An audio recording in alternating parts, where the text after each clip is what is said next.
Yo, what's up? What's up? How's everybody doing? Welcome to RossonARI TV. Lart, how you doing, my man? I'm good, man. Forza Milan, first of Forza all. Milan. We beat Man City, dude. We just fucking beat Man City. That's incredible. I think it's one of our best wins in a long time, right? I watched just the last 20 minutes and I watched the nasty goal. I didn't watch the other part of the game. Yeah, I think today beating Man City pretty much means that we're probably the best team in Italy. I don't think any other team would have in Italy would have been able to beat Man City today. I don't think so. I don't think Inter would have been able to beat them. I don't think Juve would have been able to beat them. So I think Milan right now is at a level where we can say maybe we are the best team in Italy, and we probably are going to win the Scudetto. Yeah, I guess that's what it means. You don't agree? You agree with me, right? Oh, yeah, of course, man. We're Uh, winning the league this season. 100% sure. No, okay, but yeah. So you saw the last 20 minutes. I watched the full game. I gotta say, do you want my honest opinion or do you want me to do the Furlanista opinion? What do you want? I just want to know more like how the players behaved. More like who do you see is in a good form, who is actually a bit behind. Things, usual things preseason talking. And the players that we're sending on loan or the players that we're selling, the one that we're keeping, how does it look like? What do you think about Fonseca's football so far? Well, listen, the first thing that came that okay, I know people are going to be upset at me right now. Okay, so guys, I'm just giving you a disclaimer. You are going to be upset at what I'm about to say, okay? Okay? So, I know people right now are celebrating like we just won the World Cup or something, but I'm going to be brutally honest right now and a lot of people are not going to like it. The first thing that struck out to me was Man City's roster. And then I went through that roster. It was all Primavera players. It was all players that play on 18, 19, 20. And then they had a few guys of the senior team. They didn't even have their bench players. It was literally the Primavera. We did not play against Man City today, guys. We did not play against Man City today. We played against some Man City players and Ver Primavera. It was Ver Primavera with some of their Man City players. Um, and we, on the other hand, I know we don't have Leao fully fit. We don't have Magnan. We don't have Theo, but we had all our. It was our senior team. It was the We had team that we had a starting 11 that will you can see in Italy playing in Serie A exactly, some games. Yeah, and not the best one, of course, but not the best one, but it was the senior team. It was the guys that are going to be on the bench. It was a lot of the guys that are going to be playing. Actually, I mean, the defense was minus. It was Tomori, Gabbia, Calabria. The goalkeeper is part of the Primavera, but Terracciano is part of the senior team. Terracciano by is the part of the way, senior the goalkeeper was good with his feet, man. He did some good passes. team. Yes, yeah, yeah, yeah. The midfield we had Florenzi Benacer. The attacking midfielders were Chukwueze, Loftus Cheek, Salamakers, and Colombo. These are all Serie A players. We played against their fucking Primavera team, guys. What the? We should have won this game 7-0. Yeah, we should have. That's a good point, actually. Or at least we should have won it like a 2-0. Comfortable, really comfortable. Never risk it. So it's a bit Yeah, weird. I mean, it's not like the Primavera. Our Primavera did better in the Youth Champions League than they did. How the fuck are they playing at our same level? Yeah, How it's are not we? the same team. It's not the same team. It's not the Yeah, same team because some of these kids they're coming from a loan season in championship. yeah, yeah. I mean, it's. I don't know what the details are, but I'm sure it's part of that. So that's the first thing that stood out to me, and so I'm not impressed at all. I'm not impressed at all with what I saw today. Actually, I'm quite disappointed. I thought we should have done much better because we had way more starters in our team. So that's my assessment. Fuck Fulani, fuck Jerry, fuck Redbird. They're destroying Milan, and today was another day of them destroying Milan. That's all I got to say. You guys can go ahead, take it.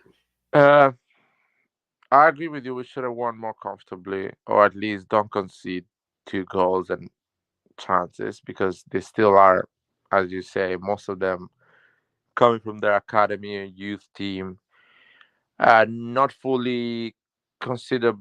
They're not considered professionals still, or at least they're entering to become professional. Um, but we know our second team, let's say the bench players, they are not good enough. So this is the proof that our bench players, most of them, are not But good enough. but who are these? Is Chukwueze is a bench player? Yeah, he's not good enough. What about No. Loftus Cheek? Well, he should be better. Yeah, he should be better. Salah Makers, who again for the second game in a row is the best player on the pitch, but we have to sell this guy because I don't know why. I still don't understand why we need to sell Salah Makers. I don't get it. Second We time, have to sell him. We yeah, have go to ahead. sell him because the other ones don't have a market. They don't. Chukwueze, no one wants him at this point. At this point of the season, because he had a poor season. So no, it does not have a interesting market out there. Makers has market. That's why we need to sell him. Uh, Stupid logic, but that's how it is. Yeah, yeah, it's pretty shambolic. Antonio, what's up, man? How you doing? What is your analysis? What is your take? And we can go more in depth, but I just wanted to give out my thoughts. Go ahead, Antonio. Go ahead. Hey, I think I want to celebrate tonight, guys. Do it. This is I never thought I'd see the day where we would beat Man City. Shut up. And Fuck off. I just want to say, like, it's the happiest I've ever been. This is a trophy. Dude, but Roy's right, man. We haven't beat Man City. We beat players that haven't played. Have played probably 2 games in their Are you whole going career to let for me Man talk? City. Are you going to let me talk? No, I'm not gonna let you talk, man. Say something that is I'm trying to actually celebrate. fact. I'm trying to be happy. So listen, I was, I watched the game. Holland, the first goal Holland scored. Look at how they scored that goal. Tomori was awful tonight. And it was kind of a weird situation where we just stopped playing. So the second goal again, Tomori didn't mark his man. Other than that, I mean, we did have possession. We played all right. It was I don't really care about friendlies, like in all seriousness. Like a friendly's a friendly, but it was like there were some good things to see. It wasn't like I'm not like amazed, but it was a good game. It was just like a typical friendly game. But yeah, I mean overall, like I don't see the point of being overly negative. The other thing I wanted to say, Salamakers was good. The one thing I do want to challenge you guys a bit about is like, I mean, Chukwueze and some of the other players. Like, yeah, okay, maybe you don't like them, and I know there's a narrative against them because he was expensive and all of that, and he was a new signing. But I mean, today's not the day to like be shitting on Chukwueze. Like is it really like? I think there's more important things to be doing than talking about him. So overall, I'm interested to see how some of these players, like what happens to them. I think that players can improve and are improving. Um, Colombo's interesting, good positioning, few weird moments, but he was good. Salamakers, I 100% agree. Like, I don't know why we should. I don't think we should sell him. He looked really good, good on the ball, and he can play. He's just really versatile, which we need. So, but yeah, I can talk about the overall summer market later on with you guys. But in terms of just this game, like, I mean, I don't think there's anything like too much. I know you were joking in the beginning, but you do acknowledge that we did not play it against Man City today. This was not Man City. Yeah, well, hold on. I mean, I know it's not Man City. It's not. Like, it's not the starting lineup. This is the starting lineup was Holland, Grealish, and then they had Ederson, and then everyone else was. No. Ederson came in the second half. Ederson, wasn't he starting in the first half, and then they subbed him out in the second half, I believe. Okay. So I guess it was the second half. Then, but essentially, it's like what we saw today. Hold on. hold on. What we saw today was as if we played Milan Primavera with Leao, Benacer, and Magnan. So again, That's what I said is that I'm not like, it's not like I'm going to throw a party about this game. That was a joke. But so okay, they had Ederson, Holland, and Grealish. The second half they subbed a lot. I think they subbed both of them out or all three. Then they played Vardiol, and there are other players who are on Man City's bench just because they're young. They are on the bench, but yes, there were like the youth team players. Just like we had youth team players too. Yes, we played a bit more senior team players. That's true. No. I'm were- not gonna let you do that. No. Let's be honest. The first half, aside the goalkeeper, they were all senior level. team Yeah, players. Antonio, All why of are you making it this so long, man? It's so simple. It's really simple at the end of the day. Yeah, And but none of we these can move guys on are, and talk like, about it's like something we're talking else. about starting players. I mean, we're talking about bench players as well. So it's like it's not that Okay. So then put all the fucking Man City starting players. It's a completely different story. yeah. Okay. We played. It's like we played against Cittadella. We might have played against Cittadella. It's the same shit. Again, I don't know why you guys are just funny because all I'm saying is I'm not saying that we should be overhyped. All I'm saying is like let's just look at the game and just we can talk about it. I'm not trying to make a big overhyped point. This isn't a Champions League game. I'm just saying like you guys are just trying to like immediately like shit on the whole game, and it's like okay, like it's just Yeah, talk about- because is that- I have okay, standards, brother. I have Antonio. standards, dude. what's the point? I'm not saying this is like world class. This is the Champions League. I was joking, but we didn't play a lot of our starting players, and they played a lot of youth players. It wasn't a real game, obviously. It wasn't a real game. It's summer friendly. Yeah, Antonio, I want to This is question something else as well. Why they organize this I've one bullshit thing. tournament when Well, at one- the end of the day the players that matter, they are not even there. They don't even play. I have one Look- quick thing to say, by the way, and Roy, last game, just like you said against Rapid, whatever, you were Yeah. like, okay, listen, this game doesn't matter at all, but let's talk about some takeaways. Let's just talk about the game like that. Like, we're not trying to make some like overarching. Yeah, exactly. This is a takeaway, man. Why we're organizing this type of tournament on the other side of the world with not even our proper players? Us, Milan first, and City as well didn't have any proper players. We know the Well, answer. to that. So Well, Laird, what is this type of scam we're selling to our fan base in the other part of the world? actually, Laird, Heard actually- Guardiola say something about this. on the sorry, but I want to respond to that. From what I saw today, Milan is bringing their players. Man City left all the players that you're going to be seeing in the Champions League. Man City left all of those guys home. That's what it looks like to me. No, because Man City didn't left them home because the players Man City has, they finished the Euro basically everyone late. So because they are good players, they play on the best national teams in the world. So that's why they're not there, because they need by law a 4 weeks of vacation. right. So Yeah. that's why they were But not there. but those That's why this guys, tournament should be played later Right. on when these players are available. this tournament shouldn't even be played, honestly. Exactly. Shouldn't it or should be played later on, like in early August. Okay, wait. Let me say something? Guardiola after the game. I want to answer what Lyra just said, and I want to say something. And then, about, guys, and then after you, Antonio, let's get Bukiano in. yeah. Go ahead. Guardiola in the post game said the same thing. He said, like, they were trying to ask him questions about like New York, and like they were trying to get him to say BS, and he was just like, I don't know why. He basically said, I don't know why we're here. Like, besides like sponsorships and money. And he like he had zero enthusiasm for it. Of course, this is not good for them. This is not good for the players. Look, we fucking lost Florenzi. What for? We might have lost Terracciano. What for? And it's not good. And to it's sell not a good few for the fucking preseason jerseys? because you need to be focused on actually working on the team and traveling. It feels like an holiday. They don't do things seriously. They don't follow a specific routine. It's not good. It's not, and they need to go on meeting, sponsorship, all other marketing things to be done, cameras to look at. It's not good. This To be is not honest, football, they are doing it guys. just for the money. Fine. This is not football anymore. It's just not. It's not useful. It's not useful for the fan because they are watching Terracciano and I don't know, Pobega and that guy and random people. They're not watching Leao or the stars Theo, Magnan. So it's not good. It's not great for the fans. On the other side, City is not even. He has three players, and that's it. So it's a bit pointless. That's the whole thing here. I'm saying.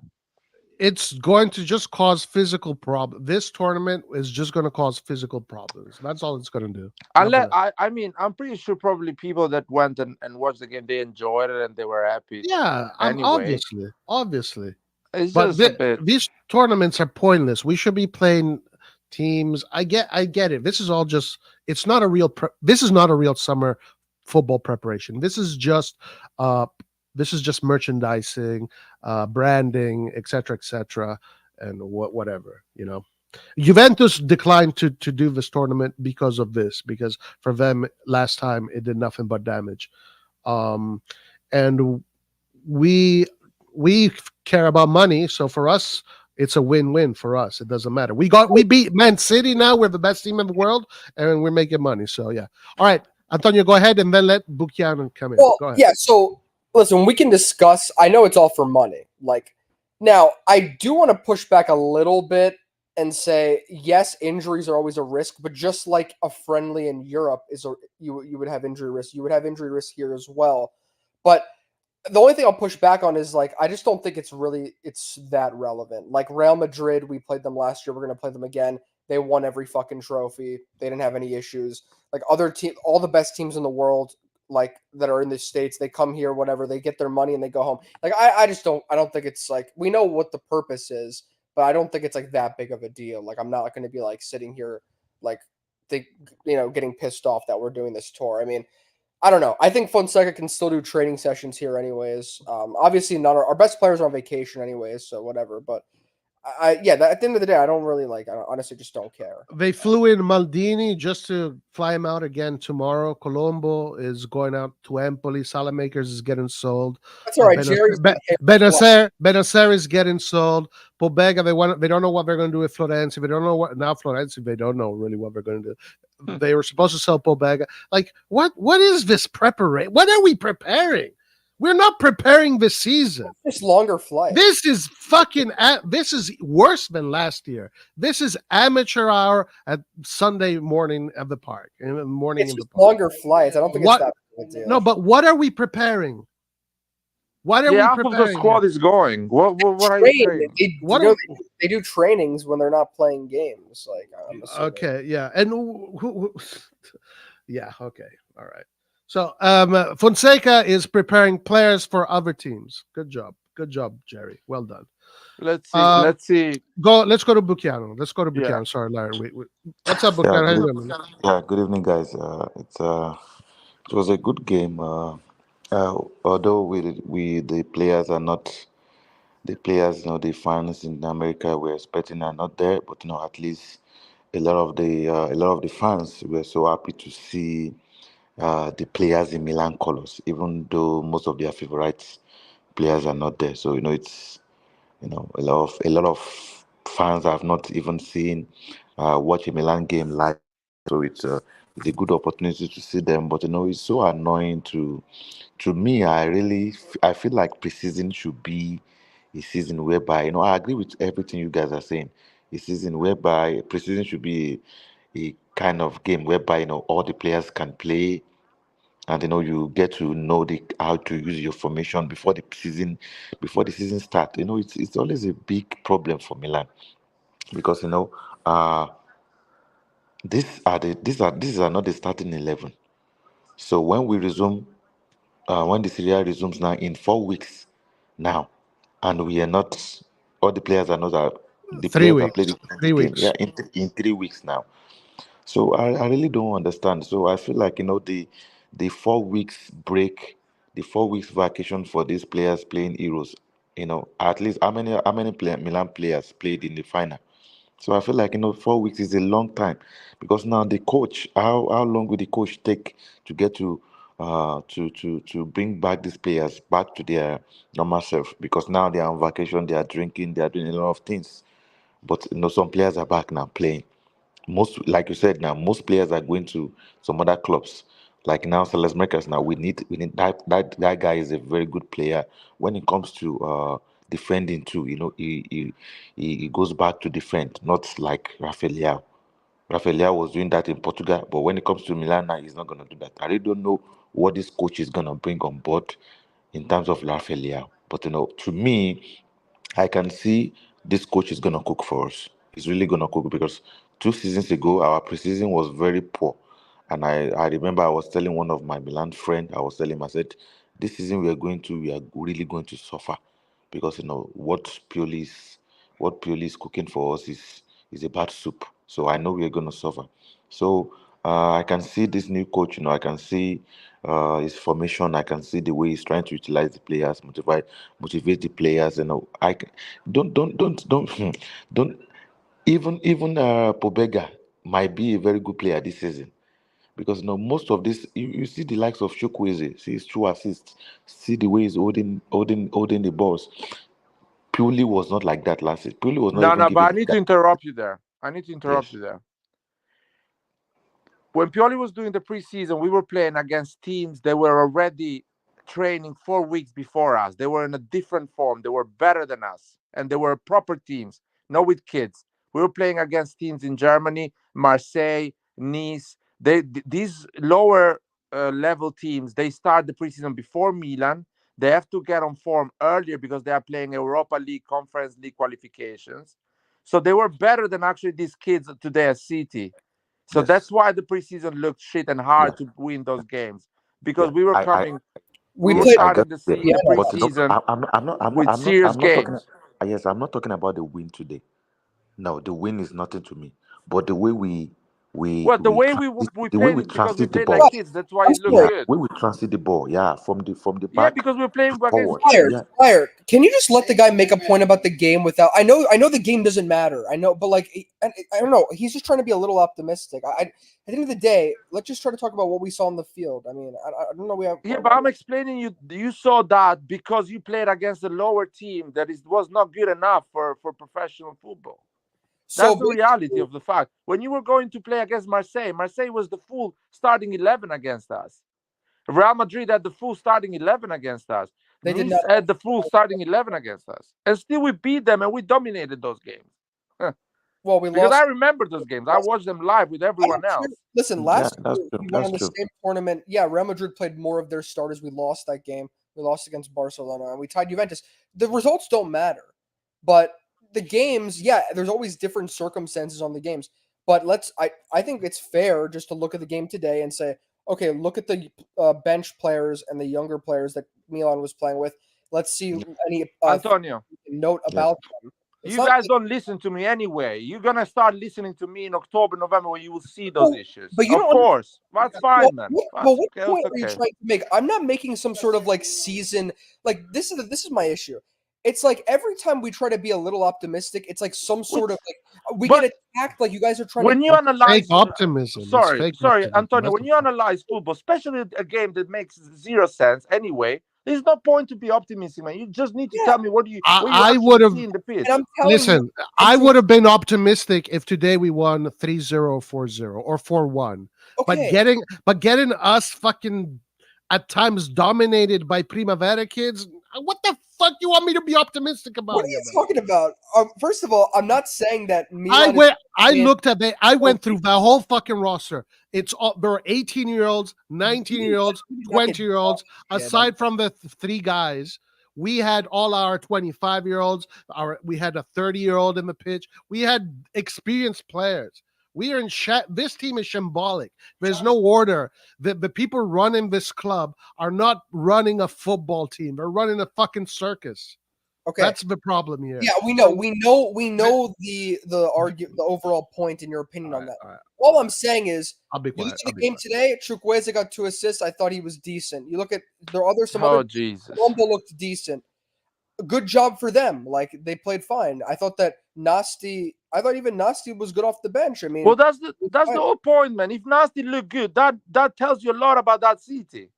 I'm not saying that Nasty's going to That be. tells you a lot I'm not saying about this Nasty game. will be able to play. I'm just saying, let's just talk about the good and bad of this game by itself. There's no need to make some overarching point. And you say okay, this guy looks like maybe he might have improved. We'll see what happens in the next game. We'll see what happens. We'll see if Fonseca gives him a chance. Like, it's all just a matter of informing what could potentially like be the the fate of the players at the beginning of the season, whether or not you get rid of them. Like Salamaker, if Salamakers keeps playing, maybe Fonseca keeps him. That's what I would assume. Or if you guys believe that we're just going to get rid of him instantly, I don't know. But that's what I mean. Is like that's what you get from these games. Is like maybe some things that can inform what the coach could be thinking. Yeah, okay, sure, all I'm but I think everything gets overshadowed by just the poor management of the team. I think that's the main issue, but everything gets overshadowed by that.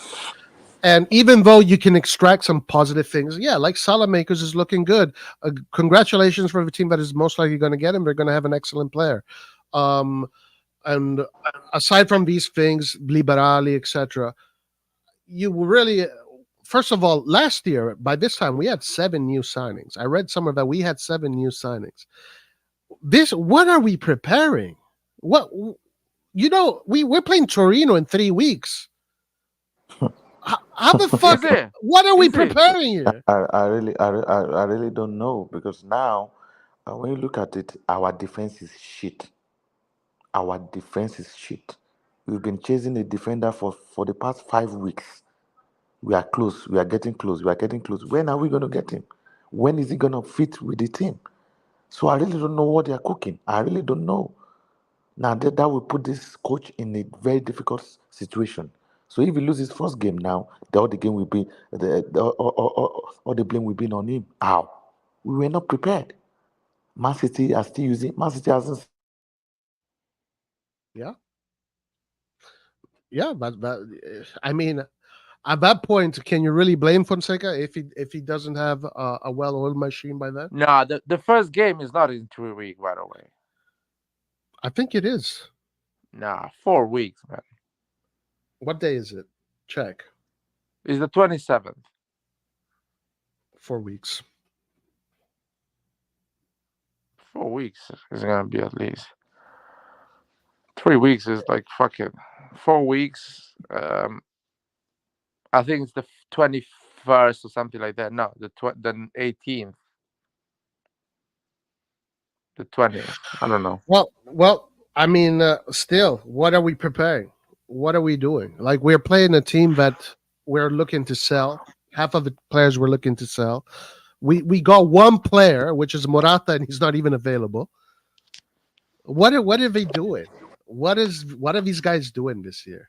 Morata would be at Milanello, if I do the math correctly, the beginning of August. No, the first week of August. No, August 17. We're playing Torino against August 17. August 17 is the first game, and it's in 3 weeks. Well, Morata's gonna be in Milanello 10 days before the game starts. Probably, more or less. Let's say 2 weeks before. So Morata's not gonna be available for that game, or will be like in the bench. It's not gonna be full ready for. Okay. Can we all agree? Can we all agree that Fonseca is not going to be able to prepare the team by the first game? Can we all agree on that?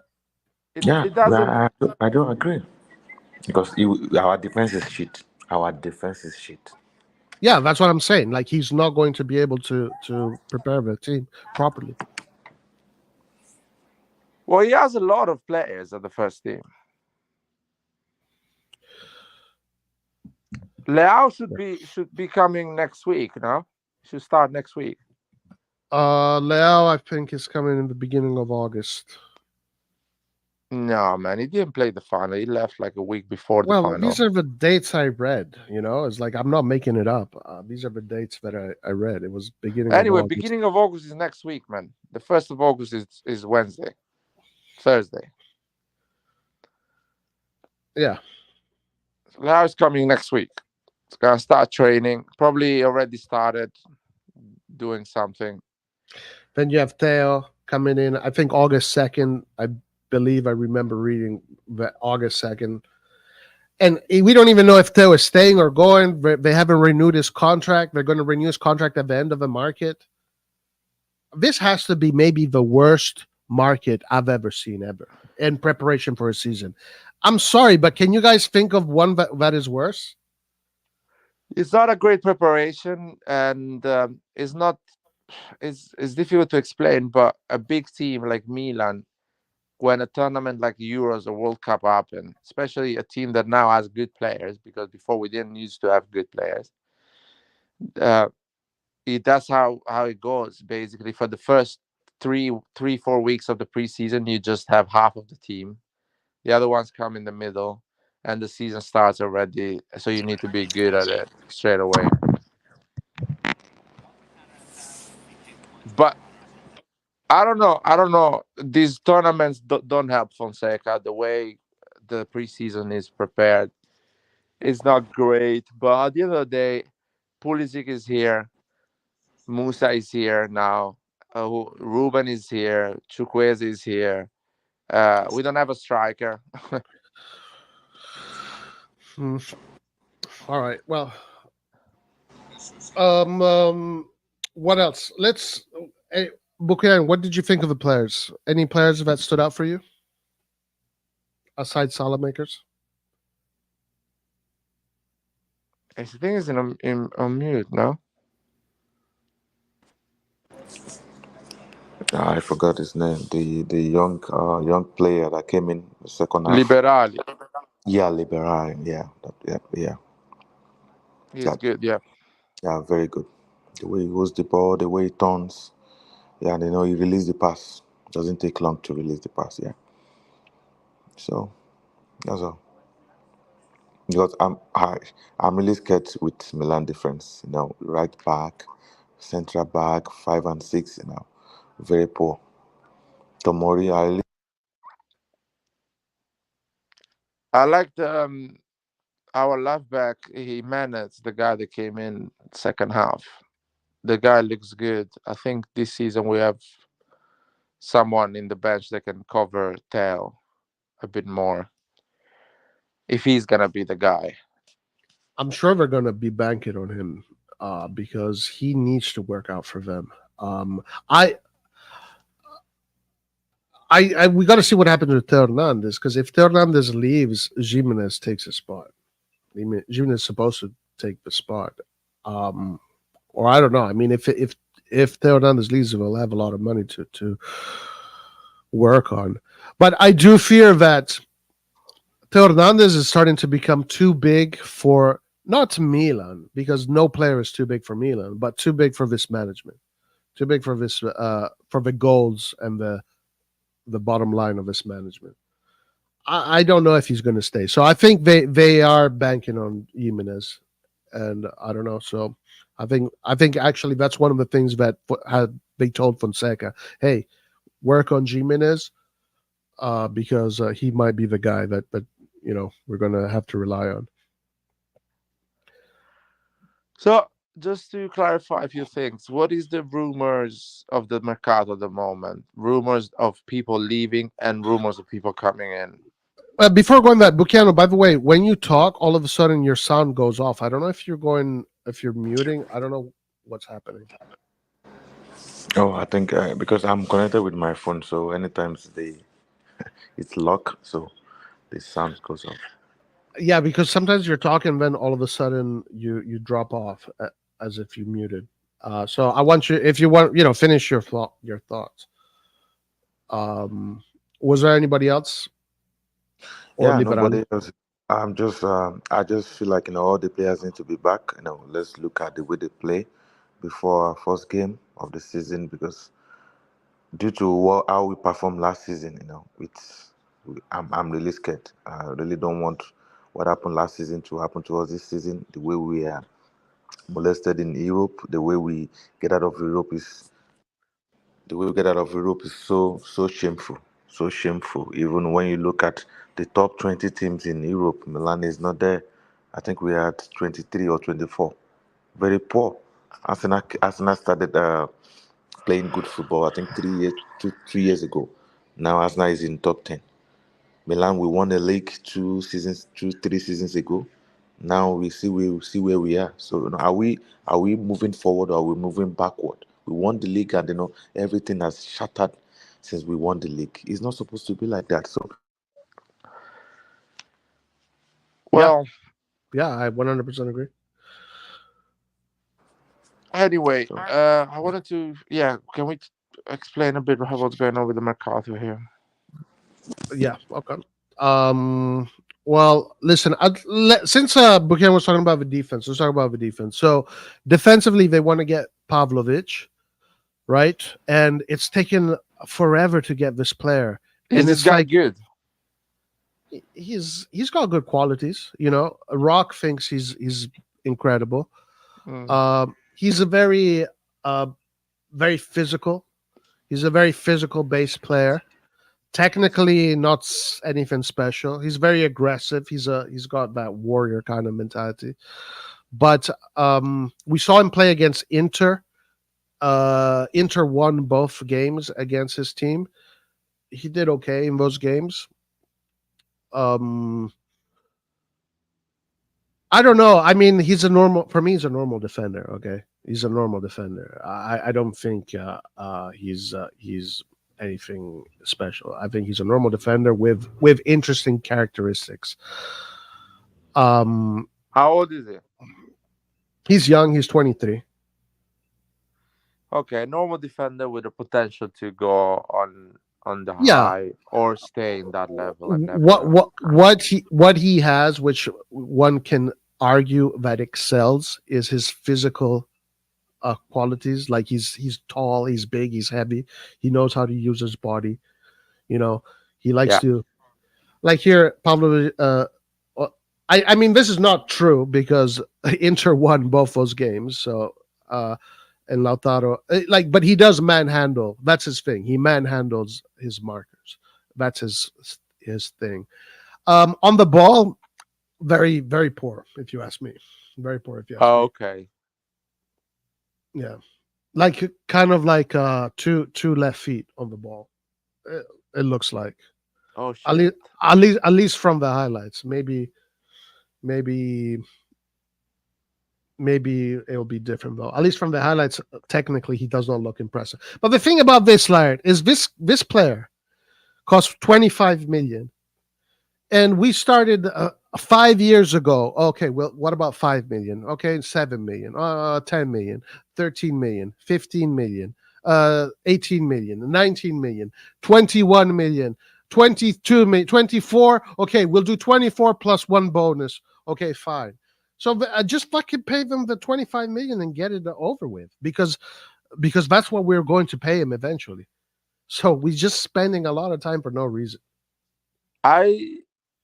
I'm not even sure No, this guy no, is worth the he's 25 million, to he's be not. honest. He's not. Chow is more technical than him. And Pa- by the Pa- way, is this guy better than Simic? Or much better than Simic? Physically, well, he's more experienced than Simic because he played in the Champions League. He's played in. Well, can we not put that 25 million on a different position and promote Simic to the first team? That's what I was thinking. That's That exactly doesn't what I was sound saying. smart to me to spend 25 million on a defender that is, it can be good, but we're not sure it's good. Dude, okay, this guy, I don't know who the fuck this guy is. Just fuck this guy. Seriously. Like people that fucking that have Roy deranged syndrome are funny people. You guys get a life. Just get a life. But it's I'm glad I live rent free in your head, you know? I'll take it. All right, sorry, Larry, go ahead. I'm saying 25 million, we should put that money on other type of players. And as a defense, we have Chao, Kalulu, Tomori, Gabbia, which in my opinion will do well. Uh, we just need to add another young guy that will take the fifth spot, which is going to be Simic, which is gone now.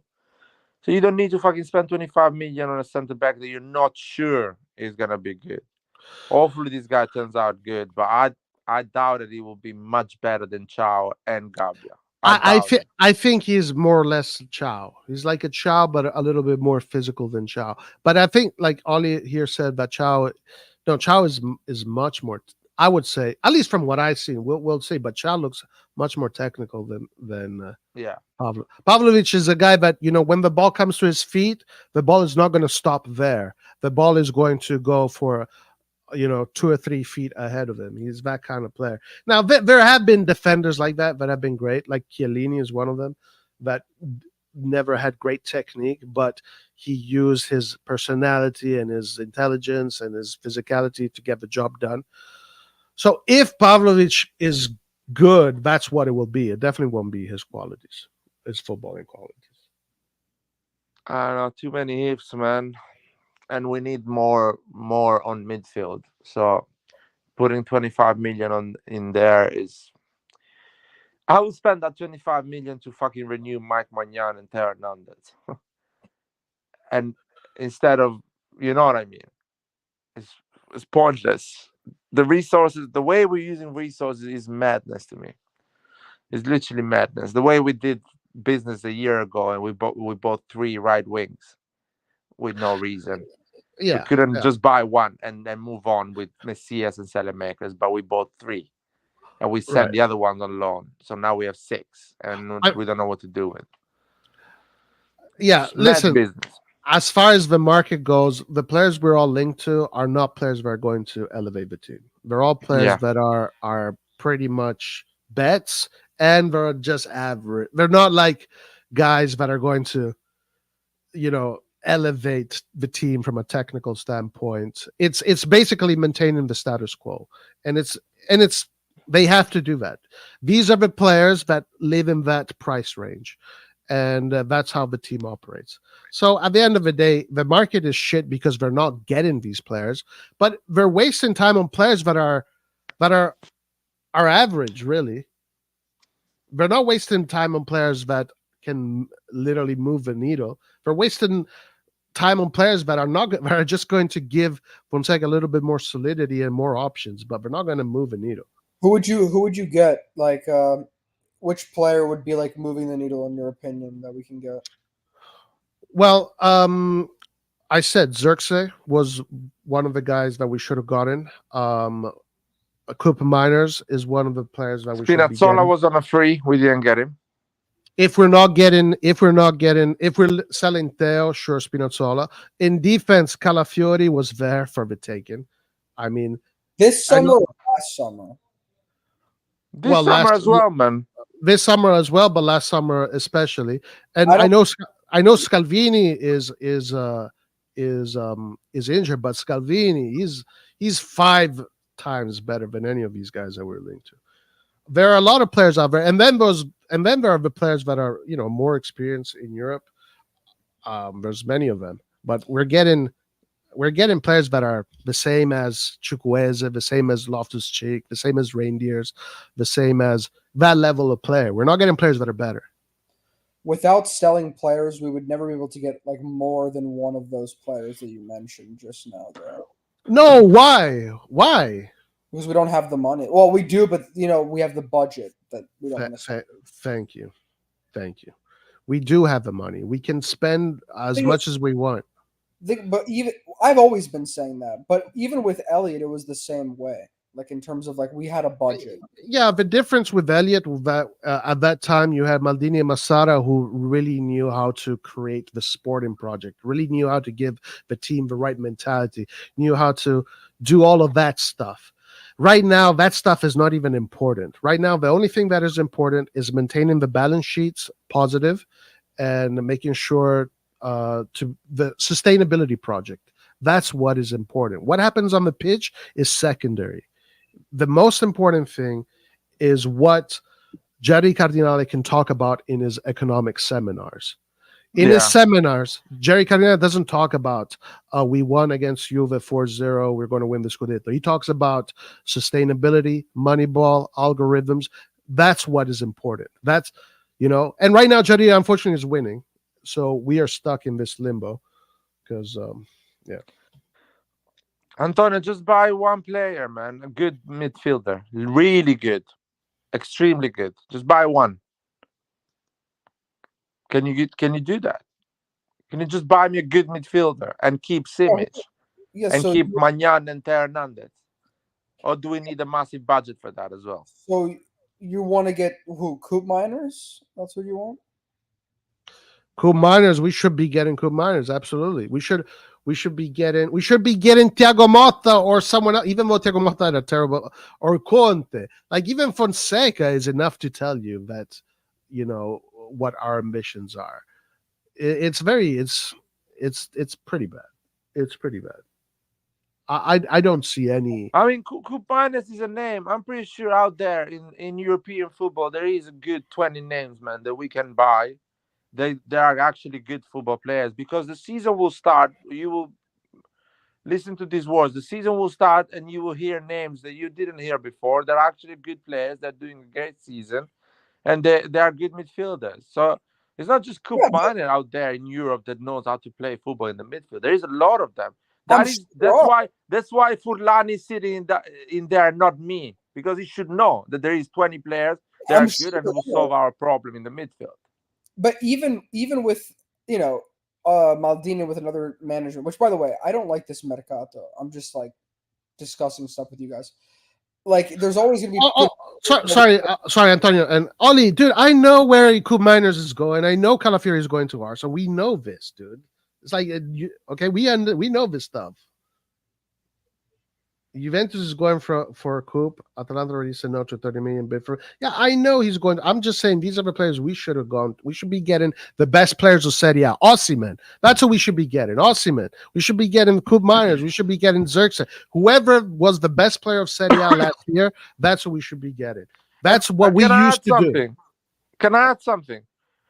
If we have 25 million for a defender, don't use that 25 million for a defender. Use it for a midfielder, because I'm sure you have budget for a midfielder as well. So let's say our budget for a midfielder is 20 million and our budget for a defender is 25 million. Just use 45 million and get a midfielder. I'll share my opinion on the Mercato. Which, by the way, yeah. So for me, obviously this is very poor. If you look at a team like Roma, for example, who isn't in the Champions League, and they didn't have a fantastic Mercato yet, but they just got Sule, who was very good in Italy last year, and they're gonna get Dovbyk, so they're spending money on a young striker. That could work out, that could not work out, but at least they're trying something with a young striker. Bro, what the fuck, dude? I'm sorry, Antonio, Yeah. but I can't read this and take you seriously. Milan never used to get the best players. We used to develop the best. What the hell are you talking about? What are you talking about?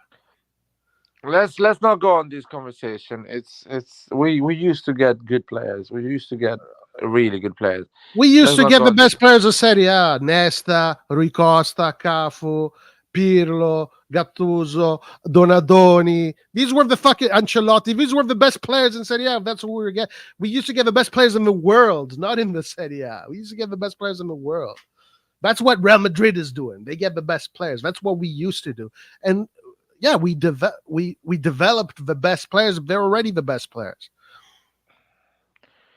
I don't want to go on this conversation. There is a lot of good players there that Milan can buy. It looks like we're just buying average players. It looks like we don't find ways to convince some interesting players to come and join us. Is Fofana coming, by the way? So as of now, we have no idea.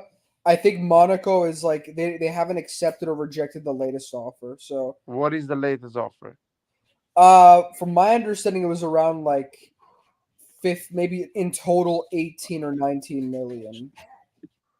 Nesta could have gone to Juventus. Nesta could have gone to Inter. Nesta could have gone to other teams. Milan was the team that convinced him. Milan was the team that got him. And same thing with Cafu. So stop trying to defend the fucking circus that is running the club right now, because you cannot compare the Galliani Berlusconi era and how they operated to how Jerry's circus is operating. All right, guys. I gotta go. I can't take this shit. I can't hear the fucking delusions. Go ahead. Where are you going, man? Where are you going? You started the live. All right, just go ahead. Talk. Yeah, don't reply to this, man, because at the end of the day, that Milan, if they needed a right back, they will go to Lazio and get their captain, Oddo, and play him for 6 months and win the Champions League, because they need it. So what I'm asking fucking Jerry Cardinale, keep Teo Hernandez and bring me Spinazzola, because you need these type of players. So you have options in the pitch and you can win games. Is needed. That's simple as that. Don't buy me average players. Just go and buy good players, players that can bring something to the team. How much Zaniolo was bought from Atalanta? How much Atalanta paid for Zaniolo? 17. 17 million. That's not a lot of money. If you didn't spend your 45 million a year ago, now you could have gone for 17 million Zaniolo instead of buying 25 million Chukwueze with no reason to buy Chukwueze for 25 million plus bonuses. There is a problem here. I don't want people to hear, to say we don't have money. That is not an excuse because we are spending money. They need to spend money better in a smarter way. That money ball they're saying is bullshit. They're not using money ball because they're not being smart. They're not buying good players with a good value and not being smart. I'm sorry. There's much better options out there. Free agents. I don't know. I'm not sure. I'm not sure what they're doing. Let's wait. Maybe at the end of the mercato, they pull out some good signings on a free or some good deals of players that didn't find a move. I'm gonna wait. But as it stands right now, the rumors I'm hearing, it makes zero sense to me what we actually need for the team to be good next season. Yeah, the Fofana thing for me, 13 million, that was so fake. I can't believe how fake that was. Yeah, too good to be true, to be honest. Too cheap to be true. Yeah, it's like, what? That was such a that. By the way, I know for a fact. Well, I don't know for a fact, but I've heard professional journalists in football shows in Italy that do these football shows where they talk. These are the journalists that work in the system, and they talk with agents. There are agents in these shows. There's lawyers in these shows, and they talk about how Redbird hires media people to write their stories for them. Like that one had to be the whole thing about Cardinale is coming to Milan and he's going to get the Fofana deal done and Fofana 30 million. That had to be just fake news right there, fake propaganda right there, 100%. And another thing is Fofana 18 million. It looks really good. I think Fofana 25 million looks really good, like a no-brainer to me, because at the end of the day, the guy is a French national team, as you always say.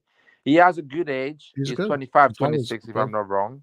So he's experienced. He's been playing with Monaco at decent levels. Monaco has always been top 3, top 2 in France. So he's definitely a good player. So 25 million looks really cheap to me. If he was real, then Monaco will go for 25 million. Will give it to us. I'll see someone that has a bit of common sense and brain will just close the deal because like this is good. Let's go for it. Let's move on. Let's sort it out. Yeah, I my opinion is that he's going to get sold for 30 or 35 million to another team, not Milan. That's what I think is going to happen. Kind of like Xerxes, kind of like all the players. I knew Xerxes will never come on me. I honestly knew that because actually, I'm actually shocked as well that Bayern didn't go for it. I'm a bit shocked for that as well. Yeah. I mean, Man U put 50 million on Xerxes. But Fofana 30 million is like if they get Fofana for 30 million, these guys are geniuses, It's like no chance. These guys are far away from being geniuses. So Fofana, I think, is going to end up in another squad unless the other teams don't want to buy him. But nowhere close to 13 million. That's not going to happen. That is definitely not going to happen. Yeah, it feels weird. It feels such a cheap price for a type of player. Or there is something. Maybe the guy he has an injury that is quite chronicle, so cannot play a lot of games. I don't know. Maybe there is something behind. His transfer market value. His transfer market value is 30 million. There was a report that came out not too long ago that he had a deal with the president, with the owner of the club, that he would have stayed this season, but they would have let him go, this season. But there is no, the 13 million thing was 100% propaganda. Let's see. Are we linked to other midfielders? Rabiot, we're linked to Rabiot. We're linked to an American guy. We're linked to another guy that came out, I think today, another French guy from the youth national teams. Just same stuff. Nothing. Is Rabiot on a free? Mm-hmm. I think the Rabiot earns something like 7 million a year. Yeah, net 6 million net. Something like that. They wanted to offer him 5 million and something for 4 years. Rabiot still has the growth degree. That's why they want to go for Rabiot. Because Rabiot, essentially the law states that if you're under growth degree and you buy property, real estate in Italy, after It's 10 years. Your growth degree gets extended. Longer. Yeah, extended, right. Yeah. So he's still on the growth degree, and of course Milan is fucking they're salivating when they see the growth degree. So yeah, my friend did that. He went back to Italy with a growth degree after working. He was working in France, so he came back. He found a job in Italy with a growth degree. He got a good salary because the company is not paying his taxes or paying lower taxes than normal. And plus he bought his first house, so now he can be on that taxation for the next 10 years. Yeah, it's pretty good. Exactly. So yeah, Rabiot, what is his age? 28, 29, something like that. Yeah, I guess that's why they're waiting a bit too long, because they are not convinced about the age. There is no resale value. No. And also Rabiot's getting other offers from other teams. Of course. So he wants to wait until he wants to see until the last minute what are the options. But still, a serious team, if they're convinced about the sporting project, if they think sport-wise Rabiot is the right man for the squad. I'm not saying as a starter, to be part of that squad, they should go and close the deal. Right, because exactly. is basically on a free. Yep. And there is a lot of, pros on this deal. The fact that he's a French national team, experience, 5 years already in Serie A, maybe more. Coming from a big team anyway, big pressures, understanding difficult games. I can see him being a good deal. I don't know why they're being so slow to close the deal. I wouldn't mind having Rabiot as a squad player. You know what I mean? They not can't saying close it will solve deal. our problem, but it will be an upgrade. Yeah. Hey, Nico, what's up, man? How you doing, bro? What's going on, fellas? What's up? Good. How are you?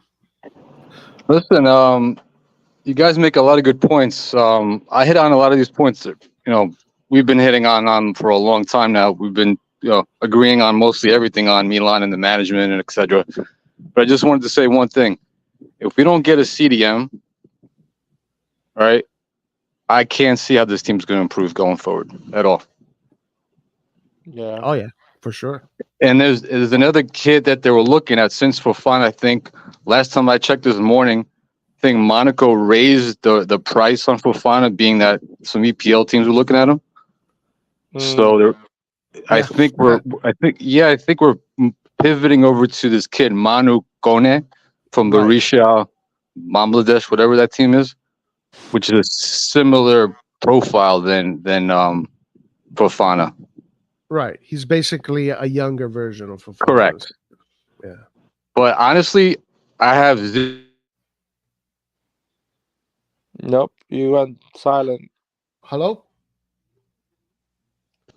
I think your connection is having a problem. Well, if this guy comes from Borussia Mönchengladbach, he's like a U21, I think, or U19 or U21. Hopefully it's good. I mean, there is always that chance that these guys hit the jackpot and get a kid that is unbelievable. You know what I mean? But I found it really hard. I really found it really hard. Maybe if this guy comes, we buy him for 15 million, walks in the pitch is unbelievable, and we love him. I doubt it though. Let's see. Random. Is the connection better now, fellas? Yeah, no, it's Yeah, better go now. Okay. ahead. Yeah, I just stepped in. No, yeah. Listen, I agree, but like I said, we had, we chased Xerxes for how many months? We didn't close the deal. Pavlovich, at those negotiations have stalled, right? Even though he's not the best option, like, he's not a big upgrade. He's not going to make a huge impact on the defense. And what does that say that our faith in management, they're going to close the deal on Fofana or this other kid? I honestly think if some of these rumors are actually fake rumors, or at Correct. least No, I agree. artificial rumors.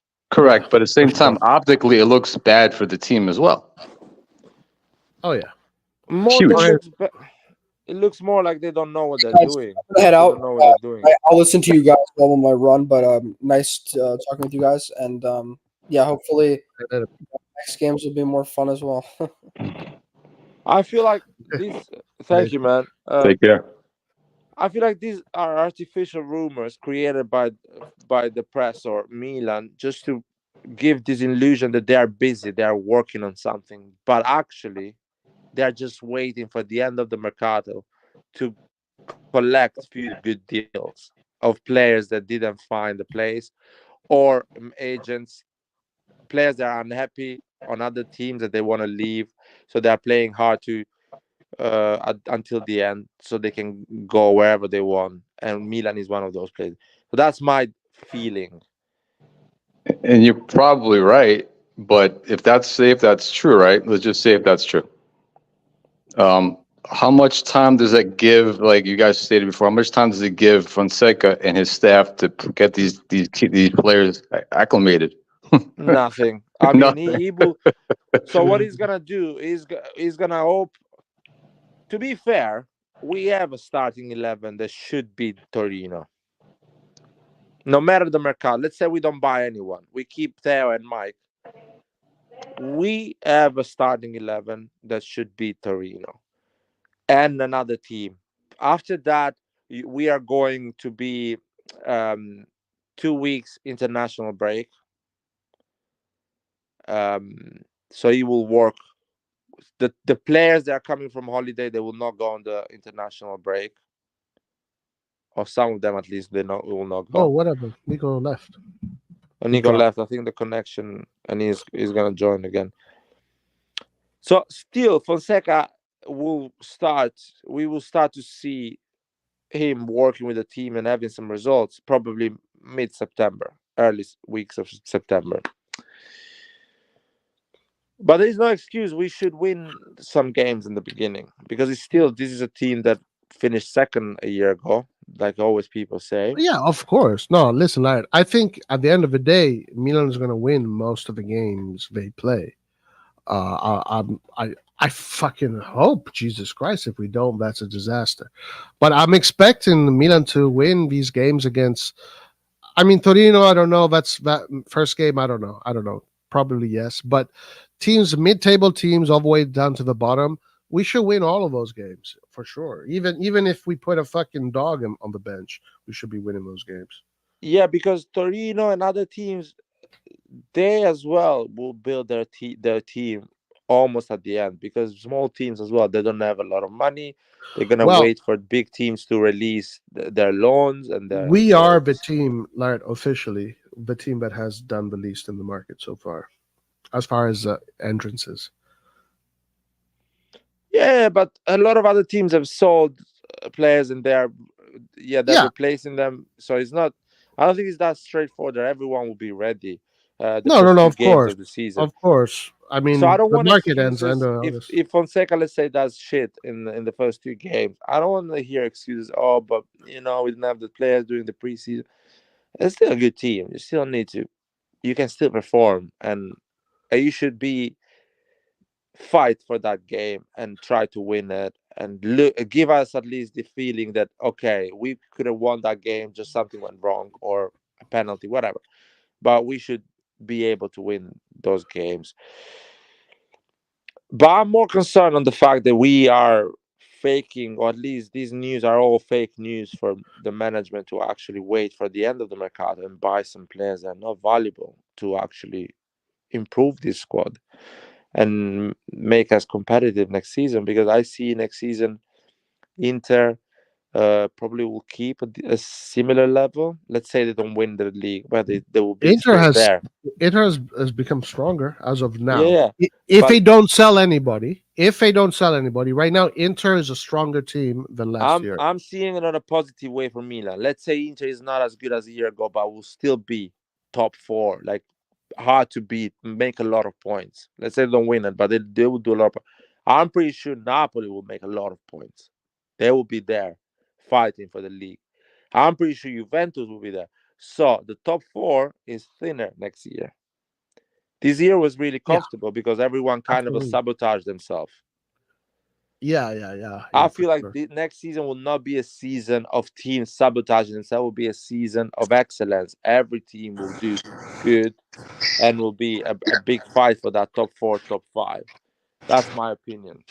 Yeah, So there is a lower margin of mistake next season. I think so too. Yeah, we got Alexis Moneymaker. What's up? What's up, guys? How are you? What's up, man? Here you go. How you doing, man? Good, man. I was excited to get on chat with you guys. All right. So, guys, this is Rock. Can we say it's you? Yeah, yeah. you you were at the game, so give us the first-hand experience.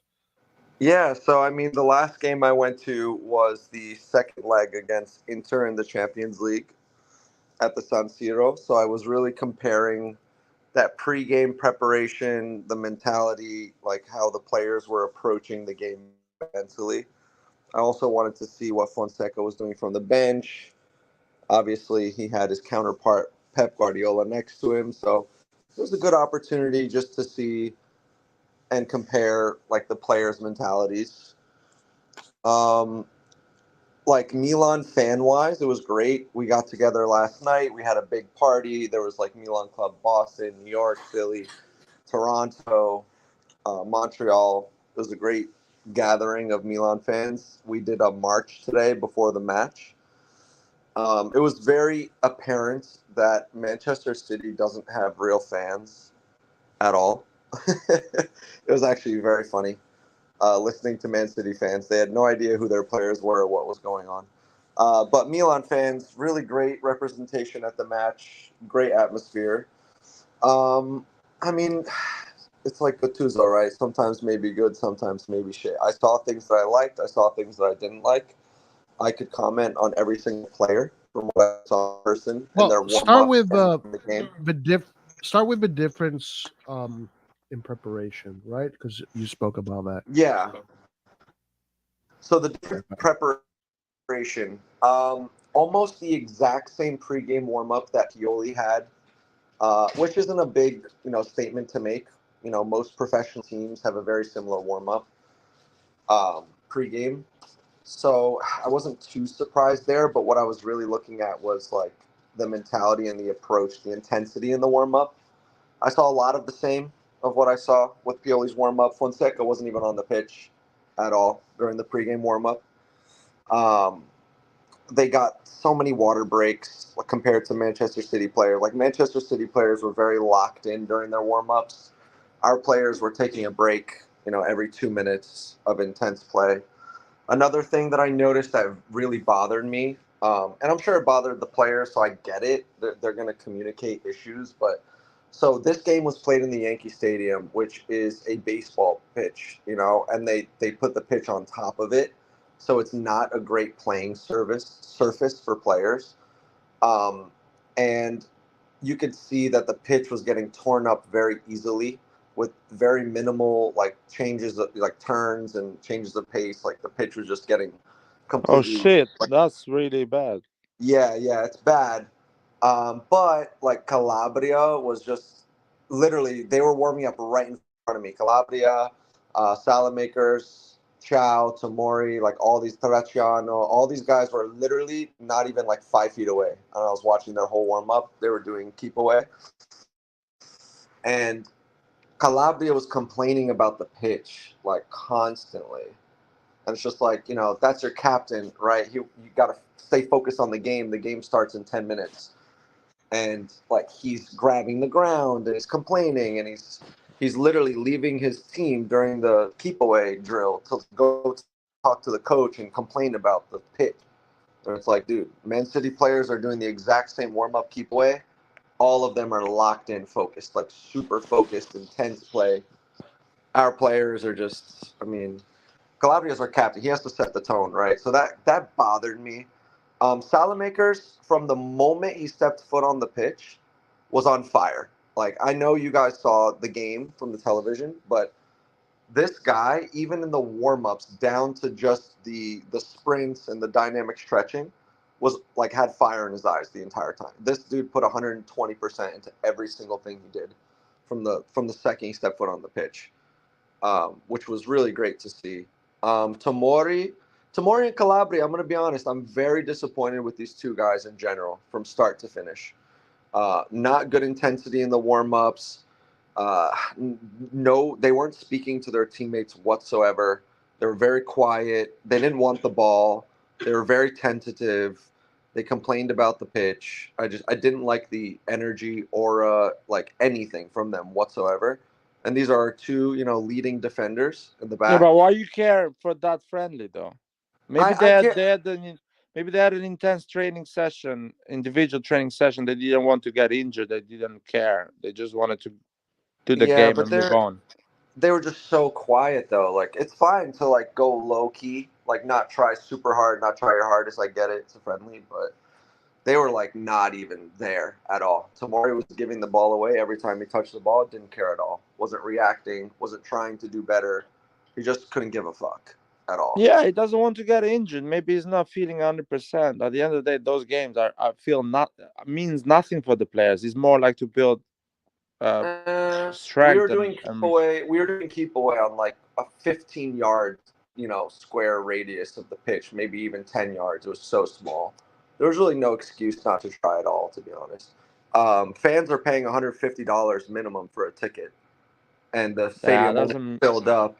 50% Milan fans. It's like you have a few games before the season starts in 3 weeks. There's really no excuse. You didn't play in the Euros.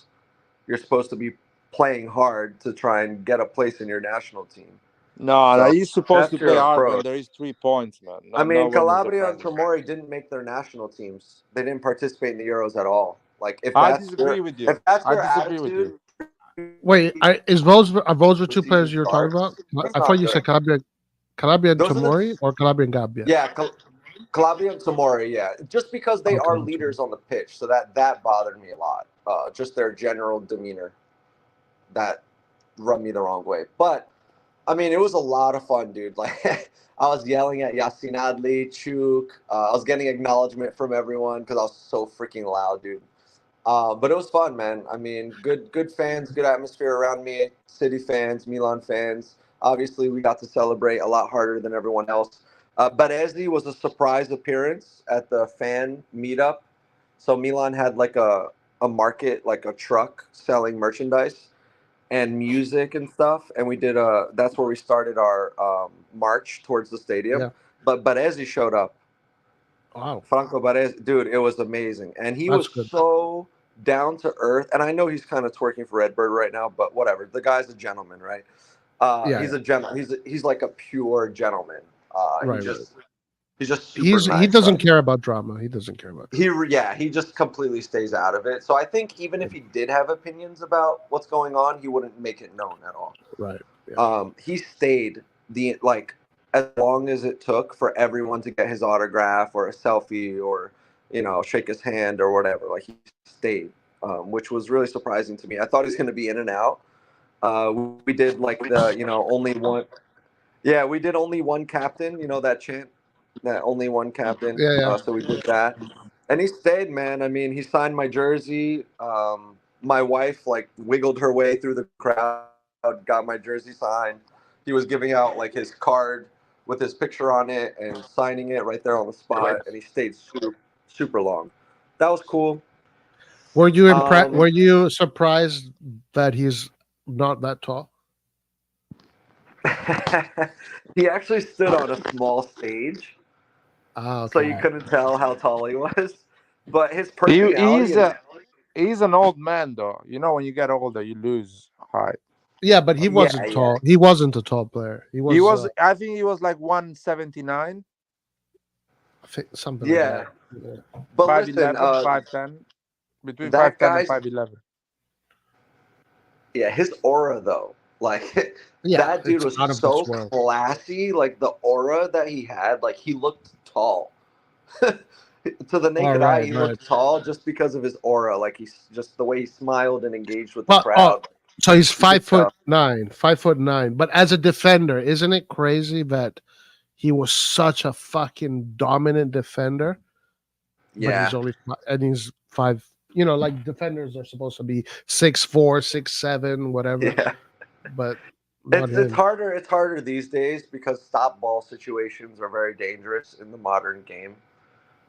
Maybe even more dangerous than they used to be. I mean, no, back then it was dangerous because you could get away with fouling and stuff off the ball. So Yeah, no, I it was mean it was dangerous either way. physical too. It was Yeah, physical. but I players mean, in Cannavaro general. was not tall as a defender. Cannavaro was Pl- short too. He was crazy. I was about to say I got a picture with Cannavaro when I went to Brazil for the World Cup, and this guy just was jogging and taking a break, watching Wenger play foot volleyball on the beach with the France national team. And I saw Cannavaro. I was like, "What the fuck is that Cannavaro?" And he was just chilling there watching them, like Wow. headphones in, like wearing like jogging gear. And then I went and I was like, "Fabio Cannavaro." He's like, "Yeah." He's like smiling, and I got a picture with him. But yeah, he was short too. Yeah, That's a insane. World Cup winner right there, bro. I love my picture with Cannavaro. As soon as Yeah. I did that, people Then a started balloon looking too. over. People started looking over, and they're like, "What the fuck?" And then they bum rushed him, dude. No, I you felt blew his so cover, bad. dude. I blew his cover. I felt so bad. Like, sorry, Fabio. He's like, it's okay. He was smiling. He was nice about it. But dude, I blew up his cover. He was so like chilling there, just watching. Nobody was bothered. No one noticed who he was. But yeah. So about the game, going back to the game, do you guys have specific questions about Well, players? listen, let's About talk about Liberali. I'm yeah, not even going to count this game because I honestly, this game, we did not play against Man City. We played against kids today. Those were kids. Okay. yeah. That was the Primavera that we played against. Yeah, fair enough. Um, I mean, listen, they did have Ederson, they did have Holland, and they did have Grealish. You know, that's almost 300 million worth of players. yeah, That but that's it. That kid Bobby is gonna be a world class. Like that kid's worth whatever. I don't know how much money players like that are worth in the Premier League these days, I know, I understand that, but but that's this it. is That's it. this Yeah. is For everyone far else was kids. Yeah, everyone else was kids. Yeah. this is far away from the team that you're going to see in the I Yeah. mean, Champions Yeah. League next year. Yeah. But there is a guy called, I think, Rico. I think he's part of the first team. He is really good. Yeah. He was good. He was really good actually. He's part of the first team. He's really young, of course. I think he's Yeah. 19, 18, 19. Yeah, and then for us, I mean, we had a kid playing in goal. We had yeah, Taracciano playing left back for the first time. We had Florenzi in midfield. So yeah, like but Florenzi, Benacer, midfield these are not kids. These yeah, are but players we that had have Colombo up won top, and Serie A. we had Colombo up top, and they had Erling Haaland. Like they had the number Okay, one striker in the world. regardless, Regardless, our though, in the yeah, first overall, team, yeah, in the first half, we had a senior team. We had the team that goes to the Serie A games. The team that plays in the Serie A, minus the goalkeeper. We had yeah, the yeah. team that plays in the Serie A. Those were the players. Yeah, Um, the only thing I would say so is three of what their I'm, players had more market value than our entire starting yeah, 11. I'm not even looking at that. I'm just talking Yeah, yeah, about yeah. experience and age. Yeah, And experience, age, and playing. Yeah. Before we talk about but Liberali, hold, I okay, really want to know, what do you think about Erling Haaland after you saw him live? Dude, I think he was a lazy bum. That's what I think. Well, that's what I'm telling you. They don't I give a was shit about these games. I was sitting next to some Man City fans, and I was like, dude, what's going on with your striker, man? This guy didn't play in the Euros. He has to get back in fitness, like match fitness for the Premier League. and he was walking around the pitch. He was walking around, complaining, Yeah. super Listen, lazy. Like, dude, what the hell was that? Antonio said That that is normal. That is normal to me. Antonio said that Guardiola, after the match, the way he spoke, the things he said, seemed like he said like, I don't even know why we're here. You know, so I Yeah. think that is the whole mood when it comes to Man City. Is like they know that this is not really good for their season. It doesn't really do much for them. This is just a publicity stunt. It's to make money. It's branding. This is why they're doing it. It's good. You guys had fun. The fans have fun. You get a lot. You get a lot out of it for sure.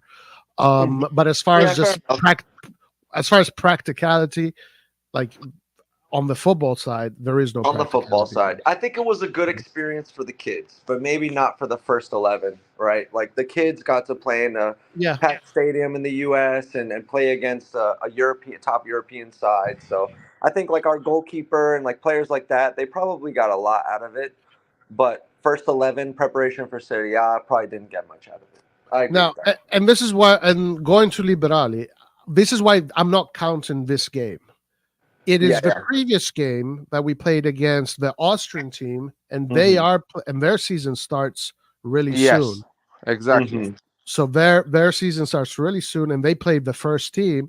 Liberali looked good in that game, and that's what I like. This game, I don't care. Even though I know he looked good today, it didn't matter. But the fact that You know what he says about this game in Liberali? That he played with players of the youth of Man City, players that are 19, 20, 18 of Man City, and he looked better than them. Sharper, faster, stronger than them, even though he's a small kid. So that means there is a talent there. He's really good. We need to work well with him. Not, it shouldn't phase. I mean, how much did Phillips cost Man City? Because Liberali destroyed that guy. Yeah. I mean, Liberali destroyed the entire under 17 of England. 40, 50 million? How much did he cost from a rival in the Premier League? Yeah, they paid him 40 million, something like that. Yeah. Listen, Liberali's a little magician. I'm going to be honest with you guys. I mean, it's a friendly, obviously, but listen, this kid's confidence on the ball, his awareness of space, the way he like pivots his body to ride challenges and keep the ball is like top class. Like I was getting Conte, Verratti, like Barella vibes from him the entire time he was on the pitch. I will say his age showed just in his like, he didn't always want the ball and he wasn't asking for it and he wasn't throwing himself around, in spaces. But whenever he did get the ball, he was a much higher level than the majority of players on the pitch. Yeah, and before you go, Lart, I want to say there's a YouTube channel. I don't know what the fuck it's called, but there's a YouTube channel that deals with the Italian national team, and it's in English, and they had one of the coaches of the U17 team that won the U17 Euro with Camarda, Liberali, etc. And it was in English, and he is one of the tactical coaches, and he was talking about the players that can potentially become Serie A players. He spoke about many of them, but when he spoke about Liberali, he said Liberali is a genius. He's a genius footballer, and he's definitely very special, and he can definitely. I think Costa Curta said it right, man. He reminds a lot of to stay in England of Phil Foden when Phil Foden was 18 years old. Yeah, he has that ability to play like a grown up, even though he's still a kid. The way he touches the ball, the way he pivots his body and goes with the run, with that, because he positions his body in a way that he's ready to go for that run when the pass is coming. He's ready to turn, and that is such a grown up. That is something that if you're ever that age, that means he's insane. I think he has an exceptional footballing IQ. Like, it looked very effortless and it looked very natural and organic the way he received the ball, turned with the ball. I think he's a super high level IQ player. Like he must, like, if he took an IQ test for football, I think he would be off the charts. Like, I think he would be the highest score like on the team. Yeah, that's what that coach said. He said his IQ. He sees things that other players don't see, and etc. Yeah. He Yeah, needs to and the thing play. is, like he All right. sees it. Not only does Yeah, he go ahead. see things that no one sees, uh, He he just sees makes it them look like faster. he didn't see it. He doesn't Oh, give it away. Like he doesn't give it away. he That's has great. no I love tell. that. That's a great. Yeah, That's a great analysis. he yeah he dude, he has no tell at all. And that takes a really high IQ to do the things he's doing without like making it obvious of what he's gonna do. I think that makes him like another level of a Yeah, player. and Yeah. I think Milan with Camarda and Liberali, they might have 2 Bitcoins here in the early stages. So let's hope for the best. But let's get into this argument because I know it's going to happen. So Which one? as I was saying, from the previous Mhm. game, not this game, I was like, yeah, Liberali can easily play in the first team. He doesn't need to go to Serie Yeah. C. He doesn't need to go to Serie B. You can throw this guy in the first team right away. Mhm. What do you guys think? Of course, you can throw Well, him I'll let on. Larry go first because I'm gonna spank him.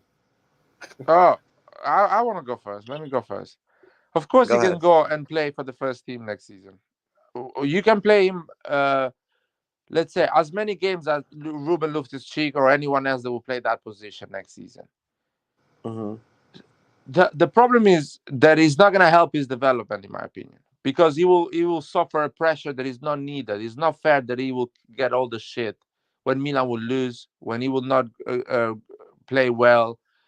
I think it's too early for him. I think he should go and play without pressure, so he can express his game and his abilities and forge those qualities that he has on a good team that dominates in their league, that dominates the game, and he will play 30, No, 35 Larry, games. I have to disagree with that. I'm sorry. But No, Well, go ahead, guys, good. finish. I'm the gonna let you problem is finish, the problem is but go ahead. that you can disagree with me, but the reality is that we've seen it in the history of football that the best players come with that type of path. The outliers is different. Outliers are different.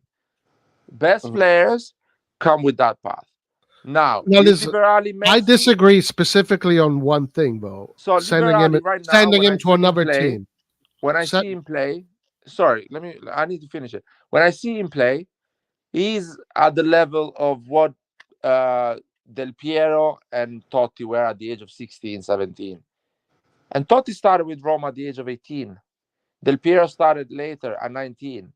So at the age of Liberali, 17, they were on lower leagues playing still football of the right level. He's not Messi. And Messi was playing at the age of 17. Or Yamin Lamar. He's not yet that. He's not there yet.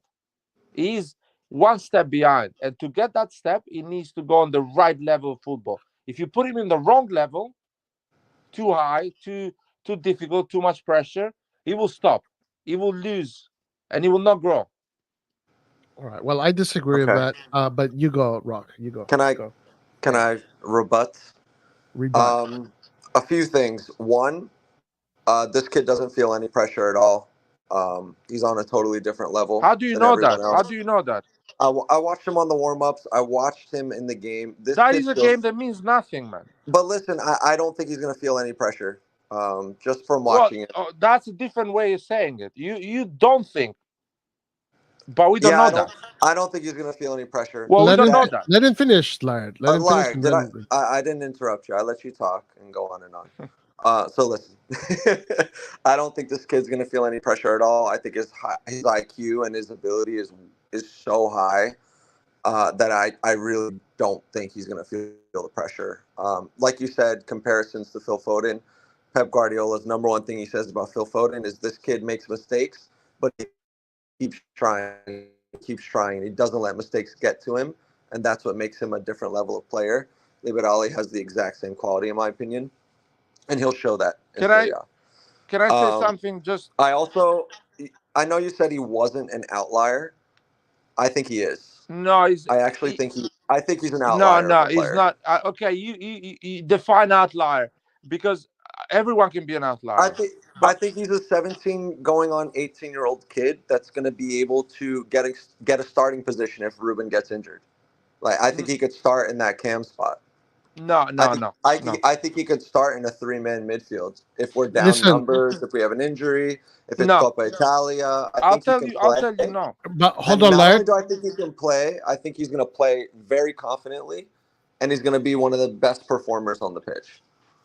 Can I just talk about the Al thing, just that, and then Laird, go ahead. I want to hear what you have to say. As far as the Al thing, again, if you listen to the podcast of the coach that literally coaches him, he talks about Liberali as an outlier for sure in Italy, as a genius player. For Outliers. sure, Sorry, outliers are not relative. They're absolute. Messi. When we consider Messi an outlier, he's absolute, man. Capello says, "I want that kid." When Messi's playing a friendly against Juventus, Capello says, "Can I have that kid? I want to play it for Juventus next season." And Rijkaard says, "No, the plan is different. This guy is gonna play with Ronaldinho and the other guys." That is a level that Liberali is not there, because if Liberali was at that level, Fonseca will be like, "I'm gonna start these kids. I'm not starting Ruben Loftus-Cheek next season. He's starting against Inter next season." So he's not that level. He's not But an outlier. this is where I disagree with you, Laird. Well, I'm Nah. sorry, but Because That's you a cannot little disagree too- with this statement. Roy, when you cannot disagree with this statement because Yes. it's a fact. no, What I because told you right because now, I you're think you're going very black and white in your logic. and But you're the not outlier letting- situation is a black and white. there's Yamin a bit of a Lamal, gray. No. dude, there's Yamin a bit Lamal of at a. 17, he's an outlier. End of the story. No, there is What? not an opinion. It's He either should you're play, he should not play. It's either you're Lamine Lamal or nothing. Like no, that's ridiculous. No. Let me You're no. Messi or you're Outlier Lamine means Lamal that. or that's Sorry, it. You guys, don't you get need to to check the play. That's he vocabulary. doesn't You need to need check the to be the vocabulary. That word starter. means an He doesn't outlier. need to be the star. He doesn't need to be the hero of his show. No. I'm sorry, guys, but Right. you need to check the definition of outlier. No, I think technically, You need to check that tactically, definition. for his age, he is an outlier. I Yeah, think so. for his age, but not an And- absolute level. Absolute level of outlier, it means that you are better than As everyone else. far in as league. that goes, we have to see it. We have to see it yet. I think. personally think So he's not ready, that's it. in our current first team, we need a player like him. We don't have it. We don't have a player like him in our first team. We have Ruben, who missed how many games last season. Pulisic is always playing on the right, never plays through the middle. Our midfield three, sometimes like we have injuries or they're slow or lethargic or they're just not up to it. Rock This kid Liberali is already better than half of our fucking midfielders. is Hold on. simple, man. Name a midfielder that we have, and I'll tell you if Liberali is better. Ready, go. Dude, I don't want to go on that conversation. Name there. one. Reindeer. Name one. Listen, Reindeer. I don't want to go on Name that. one. He's so. First of all, he's not a midfielder. He's a number 10. Don't start confusing things. He's not a midfielder. He's a number 10. I don't know. His work off the ball was very similar to Alexis. which Yes, sounds- but he's not a midfielder. He's a number 10. Now, Well, if he Kaká plays. comes at Milan he at can the age play of the 18, full- he's not the same player we had at the age of 22. Kaká had to do a certain journey to come at Milan at 22 and become the player that was. Some players, they need more time. And But that Liberali journey should can not be go in done the at first team. Milan. Why does he have to go away? Why This can't is he where play I Coppa disagree, Laird. Italia? Why can't he be Hold first on, or second hold off on. the bench? And I have to say this because this is very important. The problem with sending these players away is that they forget about them. they leave. They No, they forget don't about forget, them. bro. Yes, No, but look this at Colombo, look at no. Maldini. Colombo is not They Liberali, forget. man. He's not that good. And listen, Colombo is Laird. not that good. Listen, Laird. The thing is this: Baba. you don't have the guarantee that team is going to do well. What if that team has a really bad season and Liberali is part of it? No. You don't No. have control over it. No, listen, you know. You either know, keep him when in you- the Futuro, Milan Futuro, or the first team. No, I'm talking about getting Serie rid B, of- man, not Milan. Milan Futuro is bullshit, man. You No, send the no, I garbage don't that you think so. didn't find a deal No, for them. no, there. no, I don't You agree. don't send your best players there. Stop No, with no, this. Our first No, team- no, our no, first because team Juventus needs him and now. Atalanta are the proof that it does work. Listen, I'm not saying it Laird, doesn't work. Our I'm first saying that team needs him now. Our first team needs him now. guys. At his current level, I our agree. first team He needs can play him now. as is. We don't even need to get anybody else. We can just have him play. Yeah. You guys don't understand. What Milan needs is not Liberali's problem. If you want the best, out of Liberali. You need to let him grow. If you want to ruin his career, yeah, you can play him because Milan needs him, and you're gonna burn him out, and you're gonna lose a gem. I don't agree You with that. can I do don't think that that's how I it because don't works. think Milan so. needs I him. don't think That's not how so. it I works. disagree. Yeah, That's not how I it mean, works. you guys. I don't. I'm not saying you need to agree with me, but Daniel Maldini has been 2 years in the bench because he went Daniel to the Maldini is wrong not level. liberali. Daniel Maldini is not So liberali. Pe- Liberali I is know all it's not good. okay. Liberali. I know So it's not Liberali. And At Liberali, Barca, there. if you At, think is good le- for his growth to be in the bench on 25 games in Serie No, A, he's going to go ahead, man. Laert. He's going dude, to he's be playing gonna with Milan play, bro. Futuro, and he's going to play Lair, for he's gonna Milan, play. He's gonna play. and probably I he's think he going could. to I play. honestly think he could get minutes with the first team. I really don't think we have other midfielders that are like He's him. not. He can play every fucking game with the first team. He's not gonna help his development to become the player that he should be. Why? Come on, What? Larry. Now you're saying some How? crazy nonsense. How? Now, Why not? It how wouldn't help is his development if he couldn't playing hang every physically, game with the first but he team can. won't help his development? Come on, No, man. Rock, he's not like this, man. You guys are not gonna explain me football because you started watching football 5 days ago, man. You're not gonna This is big. explain me football. This is big Guido argument, Larry. That's Dude, big Guido. this is bullshit, man. You guys think Larry, that I football is agree. fighting. If a You fight player with the does biggest not have guy, the you become better. physical, No, it's not like that, if man. a It's player not like does that. not have the Football, physical or tactical Roy, acumen, football is then I agree. But this guy does. That's what I'm saying. Like he can play with the No, 20-year-olds, you don't 25. understand. He needs to go He's on a more. He's level that he smarter can than them, dribble. Larry. He He's can more be on a intelligent than these guys. He's got better feet than a lot of these guys. Larry, But the most important Liberali- thing is that he fights physically. I saw him push people off the ball in the other Roy, game. Not this Roy, game, in the other game. That's all I need to know. I haven't seen him in Serie A yet, man. This kid's an outlier. This kid is an outlier, dude. I'm sorry you can't personally see that, but he's an outlier. It might not be a messy outlier, but he's a fucking outlier. No, He got placed in this first team. Rock. If we go with that logic, everyone is an outlier here, because they come later and they're outlier. No, man, outlier means that every fucking else is trying to lose virginity and you're winning Champions Leagues, man, or Euros. That is an outlier, man. It's not like, oh yeah, he's gonna be an outlier. No, man, you are an outlier when you should be an outlier. No, you're not. I think he is a Bitcoin. Liar. You know, he's a Bitcoin Dude, in the that kid beginning. Liberali could literally substitute in for Spain in the Euros final and probably do a great job. That's how good he is. No, he will not start every fucking game in the Euros for Spain. And also look at Laird. He doesn't need to start every England. game. You mentioned U17 England. U17 England had the most physical team of the tournament. They were the most physicality, Roy. Look at Liberali. No, but that's what stops the players, Laird. That's what stops the players. I'm not talking about physicality, Roy. He plays football. What does he need to develop? He's a football player. He doesn't need to be a mechanic. He's a football player. If he plays football, he plays.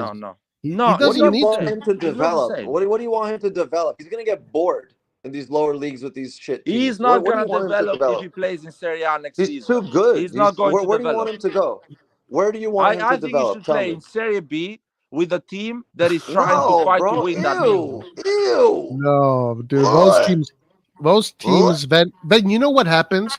That those teams, like, they do shit, and then Liberali, and then the fans, even if they don't do shit, but the fans just forget about these players. They look at the stats. Oh, Liberali only scored 2 goals and 1 assist. No, it's not. Get him in the first team. Get him in. You have a Lamborghini. You have a Lamborghini, and you want to race against freaking taxis, dude. What are you doing? No, it's not the same. It's not the same. You guys keep doing examples of sports that are completely different from football. They are completely different from football. This is an F1 driver, and you want him to play a taxi driver. No, it's not an F1 driver, man. It's not an F1 driver. But it's not an F1 driver. Yeah, he is. He really. He's probably an F2 driver at least, looking for a seat. No, F1. He's an F. Listen, Laird. But in that Milan Futuro team, there's 26 players. Okay. Now, maybe for 23 of those players, I agree with you, but Liberali, no, because I saw it. My eyes told me that this guy can hang with the big guys, and he can play football just like them Roy, and can better you them. eliminate Dude, the the physicality for a Man second? I want But that's City what liberality. fans, the that's Man what that's City what fans around me. No, you need to Yeah. stop with this bullshit, man. I want you to understand that I want Liberali to play 90 minutes every fucking week in Serie B, no, which he is doesn't need to different do that. from playing It's a 5 waste of minutes time. in Serie A and 35 minutes in Serie C. It's a It's waste of time. different. For him, If you it's don't a waste of understand this that, do whatever you want, this man. kid can For literally other sub players, I in for agree, but us. for him, it's a waste of time. I actually think this kid could sub first off the bench in Champions League for us and do well. I don't want him to come from the bench. I want him to play 90 minutes every week. Oh Yeah, my with God. Milan Futuro, Why? he will play. He will play It's with Milan not that Futuro. hard. It's not that hard, Brock, to understand. I With understand Milan you guys. Futuro, Your he will concept of play. No, I football is, understand more playing time. I get that. huh? But I actually think our first team could use him. I actually think he'll be effective and we'll benefit from having him. Dude, Yeah, for sure. dude, if you I'm are not just poor, analyzing listen what's to me. best for him. Brock, I'm actually, this kid is so good. I'm looking at what's best for our team, not just Brock, him. I'm Brock, thinking about the team overall. Brock. Like, Let you're me- mamaing this kid too much. Can I dude. reply to your concept? Sure. If you are poor and your kid is smart, you need to send him to school, not to work, so he can bring you money so you can eat. So if Milan is shit and you think Liberali can be good for us, it's a Milan problem. We should be better than that. And Liberali should be growing the way he should be growing. So at the age of 19, he's an unbelievable player that wins you leagues. No, you I play get- him at the age of yeah, yeah. 17. No, He I follow gets- your he logic. gets You're problems taking it and too he gets far, lost. Liot. You're I mean, taking I'm it too far. Well, sorry, but listen, he's playing with Milan Futuro, so he's going to play the minutes. And when I say that Liberali is ready to play, I'm not saying that he's going to be the star of the show. He's ready to feel what Serie A feels like. He's ready to get a feeling of the Serie A. But he can do it a year after, man. He can do it. If he's that good, he will doesn't need score to. 15 goals. He can start. He can do it a He can year start after. now. He can start now. In my opinion, he can start now. Here, Larry, I'll throw you a bone because I did follow your logic really well with what you just said. Hey, Rock, It fuck you. Fucking bone. It is a Milan problem. Technically, it is Rob, an fuck you, overall boy. Milan problem that they need this kid, but he is good enough, and he will make our team better playing in the first team. So I You take will your still logic. finish fourth, man, with Liberali. Or without That's him. You fine. will Yeah, finish fourth. That's doesn't fine, matter. But at but- least we have Liberali in there. Yeah, but Yeah, at least his we have him development too. will stop. He will not go the direction that he should go. No way. Why? No way. He's gonna play Champions League games. What are you saying? He's Why not gonna wouldn't he play. do He's gonna it? You know play in the that because the Champions moment League. he How is that plays a not good bad for his game, you will be development? like, What are you you should not talking about? start. But what if he plays a One bad game- game in another team? Dude, What? 30 It's even minutes. worse. 30 minutes of Champions League football is Roy, going to do more for his Roy. development than 10 games in Serie Hey, B. guys, What are you guys, talking guys, about? Hey, guys. What's I'm up, sorry, Fred? but I How you gotta. doing? Yeah, what's up, man? Hey, Rock, fuck you, by the way, boy. Hey, friggin'. Hey, I agree with Lion big time. That Liberali situation, I agree with Lion. Like I got to side with Lion on this one, and what Lion just even said right now, that's a fact. The moment that kid's not performing, we're gonna be crying. The only outlier right now, Liberali is good, but don't get me wrong. Right now, the only outlier is Camarda. Like for me, it sounds like these kids coming up. I'm not reviewing the other kids. I think they're at the level they're supposed to be, but I just Liberali, like he's a good player. I'm not gonna And refute. actually, I don't think outlier is a stretch. Sorry. Actually, because I am 100% sure Liberali can hang with the big guys because I saw it right now. I saw it with the previous game. I'm even more sure that Camarda can hang with the big guys now. Yeah. Both these players are ready to play for the Serie A. Yeah. They're ready. And by the way, if you're playing 90 minutes in Serie C, let's say Saturday evening Yeah. or Friday evening, you're not gonna be able to play to come in the bench for Milan on Saturday or No, they Sunday. don't do it like that. They don't That's do it like why that. he should just be on the first team. That's why you should go on another team on loan and play 90 minutes every fucking week. You know. Also, I thought with this Milan Futuro stuff, just seeing what happened with Simic, I feel like that's gonna be like really like a domino effect because other kids are going to be watching that. They seen what the Lamine Yamal they did at the Euros. I'm not saying that quality level, but I don't think these kids either they're going to put clauses in their new contracts that guarantees that okay, I'm going to play in the first team, but I don't think they're going to want to dwell on the under 23 just for the sake of Milan when you know their peers like in other countries are playing first team. Are playing for the first. It depends, Clint. I mean, you say it depends, but look at Simic right now. But Simic is a guy that should have gone to the first team. Our management fucked up. And that's going to be the same for a lot of these kids coming out of the Primavera. It's going to be the same for the Zero League. It's going to be the same for a lot of these guys. They're going to be like, exactly. But there you go, Clint. You just proved our point. If we do what Laird's saying, Liberal is going to be the next Sim. He's going to want to leave. Rock, but why you guys see this Serie B in such a bad way? Serie B is a good league, man. No, we have Milan Futuro. Who cares about Serie B? Dude, but Milan Futuro is Serie C. Serie C is crap. But you have control over these players. Dude, if you send Liberal in Serie C, you know nothing about he doesn't football. need to. No, you guys know nothing about. Did Simic want to go to Serie B? Listen, did Simic want to go to Serie B, or did he want to go to the top league? But Simic is 20 years old. Simic is 20 years old. Anderlecht. Did he want to go to Anderlecht, or did he want to go to Serie B? He's 20 years old. Simic is 20 years old. Did Simic want to go to Serie B, or did he want to go to Anderlecht? Where did Simic want to go? I wanted to finish. Let me finish. Come on, if you send Liberali to fucking how you say it, Portugal on loan, it's still a good move because Portugal is a lower level than Serie A. So Liberali can handle Portugal. These players, they'll be forgotten. They will be forgotten. Man, the players that been forgotten were shit.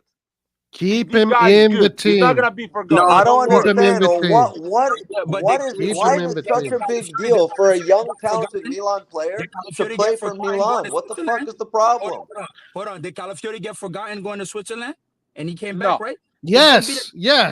How did he get forgotten? Oh, he's going to Arsenal now. How? No, he went to Bologna and then he went to fucking Arsenal. But the Switzerland. Look at Roma. Look how Roma is biting their nails. But Roma sold the player, man. I'm not telling you to sell the player. And Fonseca was the coach for Roma at the time. And Roy, if you are contradicting yourself. Sorry, Roy, you're contradicting yourself. No. Lied. For me, the player needs to stay with Milan Futuro or Milan. Yes. Roy, you're contradicting That's why we built Milan Futuro. Why did we build Milan Futuro, Liard? Liard, did Simic want to go to Serie B to play, or did he want to go to Anderlecht? Just answer the question. It's simple. Dude, Simic is 20 years old. He's not 17. Give me an example of a 17 years old. Simic should have gone in the first team. That's Furlani. Again, Furlani, he's a 20 years old. Give me a 17 years old example. About what? I mean, Simic is a good center back, and he should have been. Yeah, but 17-year-olds like listen. When did I told you that Simic should be sold? When did I told you that Liberali at 17 is a better midfielder than Simic is a defender at 20. Okay, Rock. So, by your logic, if he goes in Serie B, he scores 15 goals, 10 assists, and next season plays for Milan as a starter. By your logic. So why you're so uncomfortable of sending him in Serie B? No. Because I actually think our team lose control over the player. You don't lose control. Yeah, you do. You don't lose control. If you keep him in the Milan Futuro, you can bring him and test him out. You can bring him up. You can bring him back down. You can interchange. That's the greatest thing. Look at how Juventus did with Yildiz, Soler, Baricega. Play real football. No, at Milan he doesn't play real football. No, because he's gonna be in the bench. No, if he comes to the senior team, it's because he's gonna play probably. He's Serie C. They don't get relegated.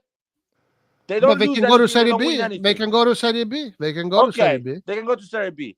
Serie C is not. He's gonna fight. He is fighting to go to Serie B.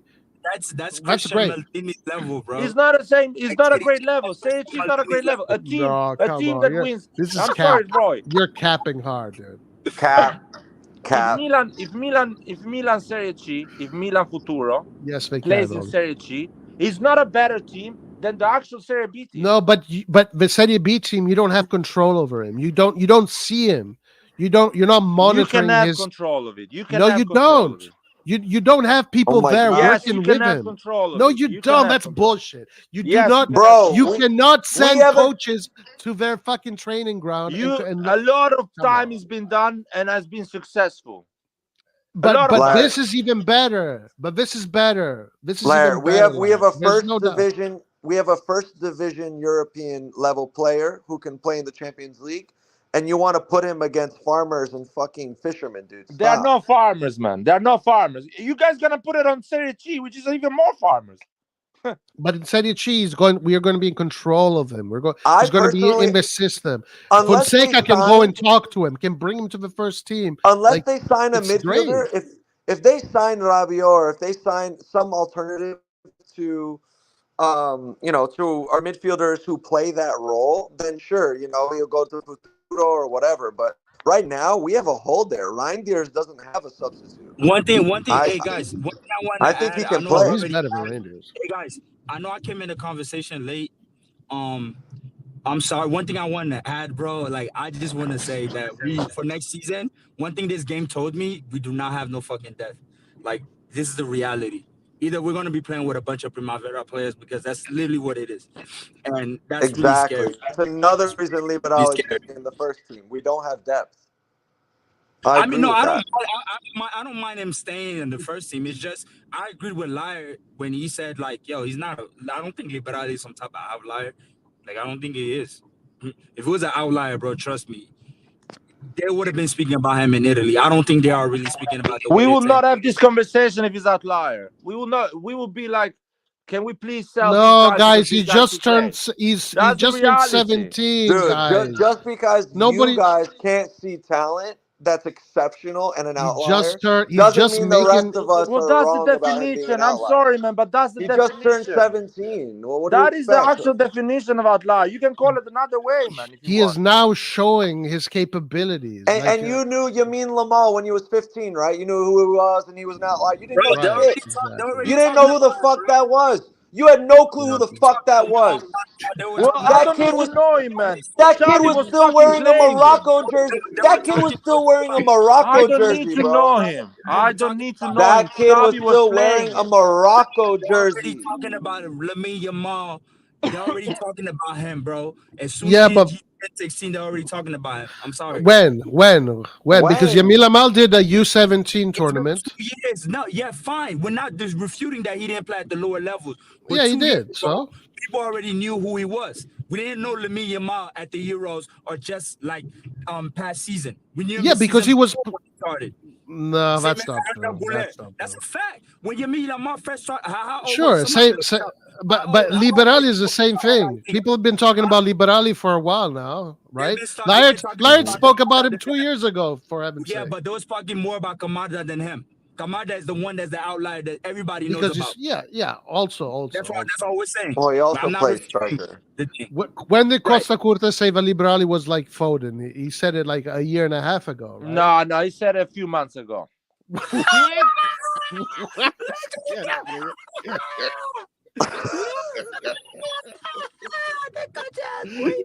Yo, Lion, that's fucked, dude. Yeah, boy, we called Cab. No, my God. Anyway, you guys, your logic makes zero sense because Yamin Lamal was that good that Xavi say, Rafinha, you stay in the bench. I'm sorry. Now you Nah, tell when you me spot- when you Fonseca spot will talent tell like that- Fonseca will tell Ruben, you staying in the When you bench this season, man, because this kid is spot gonna play. You talent telling me that? you Because if cultivate he's it. that, I'm happy, man. He should play next season for Milan. If he's not that, I need him to play 90 minutes every fucking week somewhere else. Yeah. And it's not Serie C. Because It's not I'm Serie not C. gonna I'm sorry, lie. but it's not Serie C. Because I'm not gonna lie, right? Because when we talk, let's say the same conversation we're having. Let's say we put Kamada in that box. We replace the name with Kamada, for example, and we've seen Kamada. He keep rising through the ranks, right? He gets put with the U16, then U17, and you see what he's doing at the national team level, and then you see him at the U19 tournament, and that for me, that's a real outlier right there. And it's just with him, you can be like, yep, it's just a matter of time. Once he gets a little bit of body weight, you know he's gonna be a problem. because you just see what we're saying. I'll tell you, I'm not Rock, refuting the The Liberali, but position is different, though. The I position don't in think our style of play is what I think allows him to have a place. I understand that, but I don't think when you watch, I don't think like it's the outlier. And I think we really need to define what's outlier amongst ourselves, right? What's outlier for you? For me, outlier, when I look at Arda Güler and when I was looking at his highlights at 18, 17, I'm like, okay, that's an outlier right there. And it doesn't lie. At 19, 18, he's already at Real Madrid. And you Well, see what let me say this, bro. And I think what I'm saying is pretty objective. What I'm about to say is pretty objective. But if Turkey had a player like Liberali at 16, 17, he'd be playing in first division. Yep. where I didn't. And also, Arda Güler is you playing for cut there. Real I didn't hear Madrid. you, man. Arda In Güler is Turkey. playing for Real Madrid. Be Liberal is playing. playing for AC Milan, which is a top 4 Serie A team. That's all we are. We're You nothing know who's more than that. you know who's the other outlier, Rock? You know who's the other outlier? Guess who, boy? Calvin Sullivan, boy. Stop playing. Who? The new LeBron James of soccer. Stop playing, boy. Listen. 14. Nah, You so don't know listen. who Sullivan is, bro? Stop playing, bro. He's The coming. reason I think it's different for Camarda is because he plays striker and he plays a solo striker. So in that position and in a team like Milan, he's going to get a lot of knocks. It's going to be a lot of. I get it there, but in a 3-man midfield and even in a cam off the bench, I think he's going to have protection around him, and I think he's going to excel. I think the positioning and the style of play is what carves the space out for him in the first team. You have to look at the full context. I gotta be honest with this Milan team, bro. If they know they're not gonna make no fucking purchases in the market, you might as well put the Primavera on, bro, because it's like at this point, I mean, what is it? Like July, we're about to be in August, like next week. You haven't bought nobody except Morata. Like we might as well get these kids up in there. That's we at least the fans are not gonna be so upset if we got a bunch of Primavera players up there. Then waiting all along because I don't know when the other players are coming in, to be honest. I don't know when the fuck they're closing the deal. Is it going to be in January? I have no fucking clue. And that's why actually today I didn't want us to win, to be honest, for real. I'm not going to lie, bro. I was playing devil's advocate. Trying to put pressure on the management. Yeah, because do you fucking guys? Johnny's going to go around. They're going to go on Jimmy Fallon again. Yeah, that's Jimmy right. Kimmel, and go and be like, oh, yeah, you guys big Man City. I gotta agree with you. Bro, I already know. I already see. Once I saw Ibrahimovic and fucking on Jimmy Fallon, I'm like, yep, I know why the fuck they're here, bro. I know why the fuck they're here. These are all tax write-offs, by the way. When they did that jersey fucking exchange, that's some fucking tax write-off shit. I peeped that. Shit pissed me off, man. Shit. Do you guys have questions about any other players? Okay, yeah. So we spoke a lot about Liberali. Who else was there that maybe is interesting? What about Colombo? I guess Colombo. Because what about talking about my boy? Have y'all talked about my boy AS56, boy? What? I mean, there's nothing much to say. He's the best player right now in the roster. Yeah. So if I'm Fonseca, you gotta keep him. He said he wants to keep him. So Fonseca said he wants to keep him. Yeah. He's more mature. He wasn't doing anything stupid today. After the game, he said, I like Alexis a lot. He can do a lot of different roles. He has a lot of quality on the ball. He's a confident player, and he's a player I would like. He's a player I would like to keep in my team. He was misunderstood, poor guy. Salamakers was misunderstood. Yeah, I think Salamakers has some. He has some Paul, unteachable. Where's Paul? I thought Salamakers had some unteachable qualities that are like you either have it or you don't. This kid has the heart of a lion. Yeah, dude. that's it. Holy That's told right there. Oh my goodness! Like that cannot be taught. You either have that or you don't. Yep. Exactly. Another Rock, you're welcome, man. I told you that 2 years ago. Yeah, and then his touch. You should pay me, man. I'm teaching you football here in this channel. I'm the only one that pay. Salamakers when y'all were all shitting on him. I don't care. Fucking hell, man. I'm the only people one that came. 5 people came in this channel. They should pay me, man, because I'm teaching football to them. Now they're all hiding. Sign the checks. Sign the checks. They should sign the checks, man, because I'm telling you. Listen, you can take a victory lap on Cyprus. Hey, Salamakers, You we can saw it take right it. away. This guy is a champ. Hey, you need Salamakers in your team, man. This Yeah. guy works his He's ass so off. confident. He's so confident on the ball. We have very, very few players that look confident in their own half with the ball. Like 90% of our team, when we have the ball in our own half, they look nervous, they look tentative, they don't look confident. Tomori, Chow, Calabria, all of these guys, Bobega, all of these guys, when they are receiving a pass in our own half, they do not look confident at all. What is Salamakers, this? Hold on. What is this year for Tomori? Like his 4th year with Milan, right? Still the same fucking shit. he's so bad. He's really bad, guys. I'm sorry to It's say like it. reaction. It's like when he has the ball, bro. Like his thinking time is so short, bro. He doesn't He know has what. no confidence. He has Fuck, no confidence But on the ball, guys, even in warm is ups. he? But was it okay? This is a legit question. Was it just today, or is he that bad always? No, Because like I saw we the know second we've seen him do well. That's always been. second That's leg always of been. the Champions League semifinal against Inter. I saw the exact same No, thing. that's always This been my guy beef. is That's always been my nervous. beef. That's always This been my guy beef with is so Tomori. nervous He's to have the fast, ball. but as far as like his football IQ, when he has the ball, bro, it's really poor. He doesn't know what to do. And I start to understand why they don't call him for that England national team, because when he has the Yeah. ball, he's hesitant. He has the ball for too He's long. so He doesn't know what to do, bro. He's so nervous. What is up with that guy? He's But you so know, scared to have Pavlovich the is ball. similar, guys. Pavlovich is similar, yeah. Yeah, I don't know Yeah, but I nothing. think he'll be able to bro. make Pavlovich. You know what, Rock? Pavlovich will. You know what Pavlovich doesn't Excuse for have? him. No. Play. No. Wait, Roy. Here's the key one at a difference. time, The guys. key difference. The key difference between the two. I agree. He doesn't know what to do with the ball, just like Tomori. I agree with that. However, the tentativeness before you have the ball that Tomori has, Pavlovich does not have that. Pavlovich goes into that first challenge like a bull in the china shop. He goes for that second ball like he's ready to break his leg. Tomori is so tentative. He gives every player space. He hesitates. He never goes for that first ball. He is not a hard-nosed defender at But all. this is supposed to be our best defender, though. He's not good enough. He's not good enough. Simple as.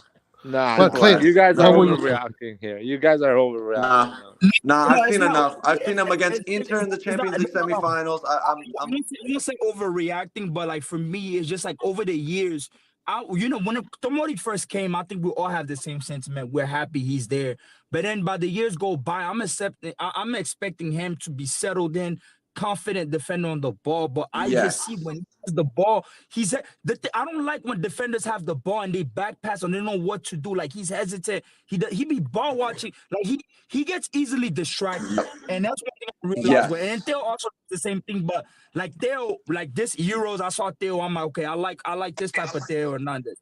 Like for me, I want to see Tomori as a captain, like the way he behaves when he has the ball, bro. Like it's 2 seconds, like. You should have the idea, like what you need to do with the ball. Doesn't know what to do. He'll be like looking around and just hesitant with the ball. He needs to, Tomori needs to see a psychologist. You guys are overreacting. Yeah, No. Tomori needs to see a psychologist. He needs to go to therapy. But do you think because Laird is saying, look, it's just preseason. He doesn't want to injure himself. Laird is thinking that angle. I'm sorry, guys. My question is this, Laird, but has he lost motivation to play for Milan? I don't know that. I don't think we will never know that. What I'm saying is Tomori is not Maldini and Baresi. We know that, first of all. But he's one of the best defenders in Serie A.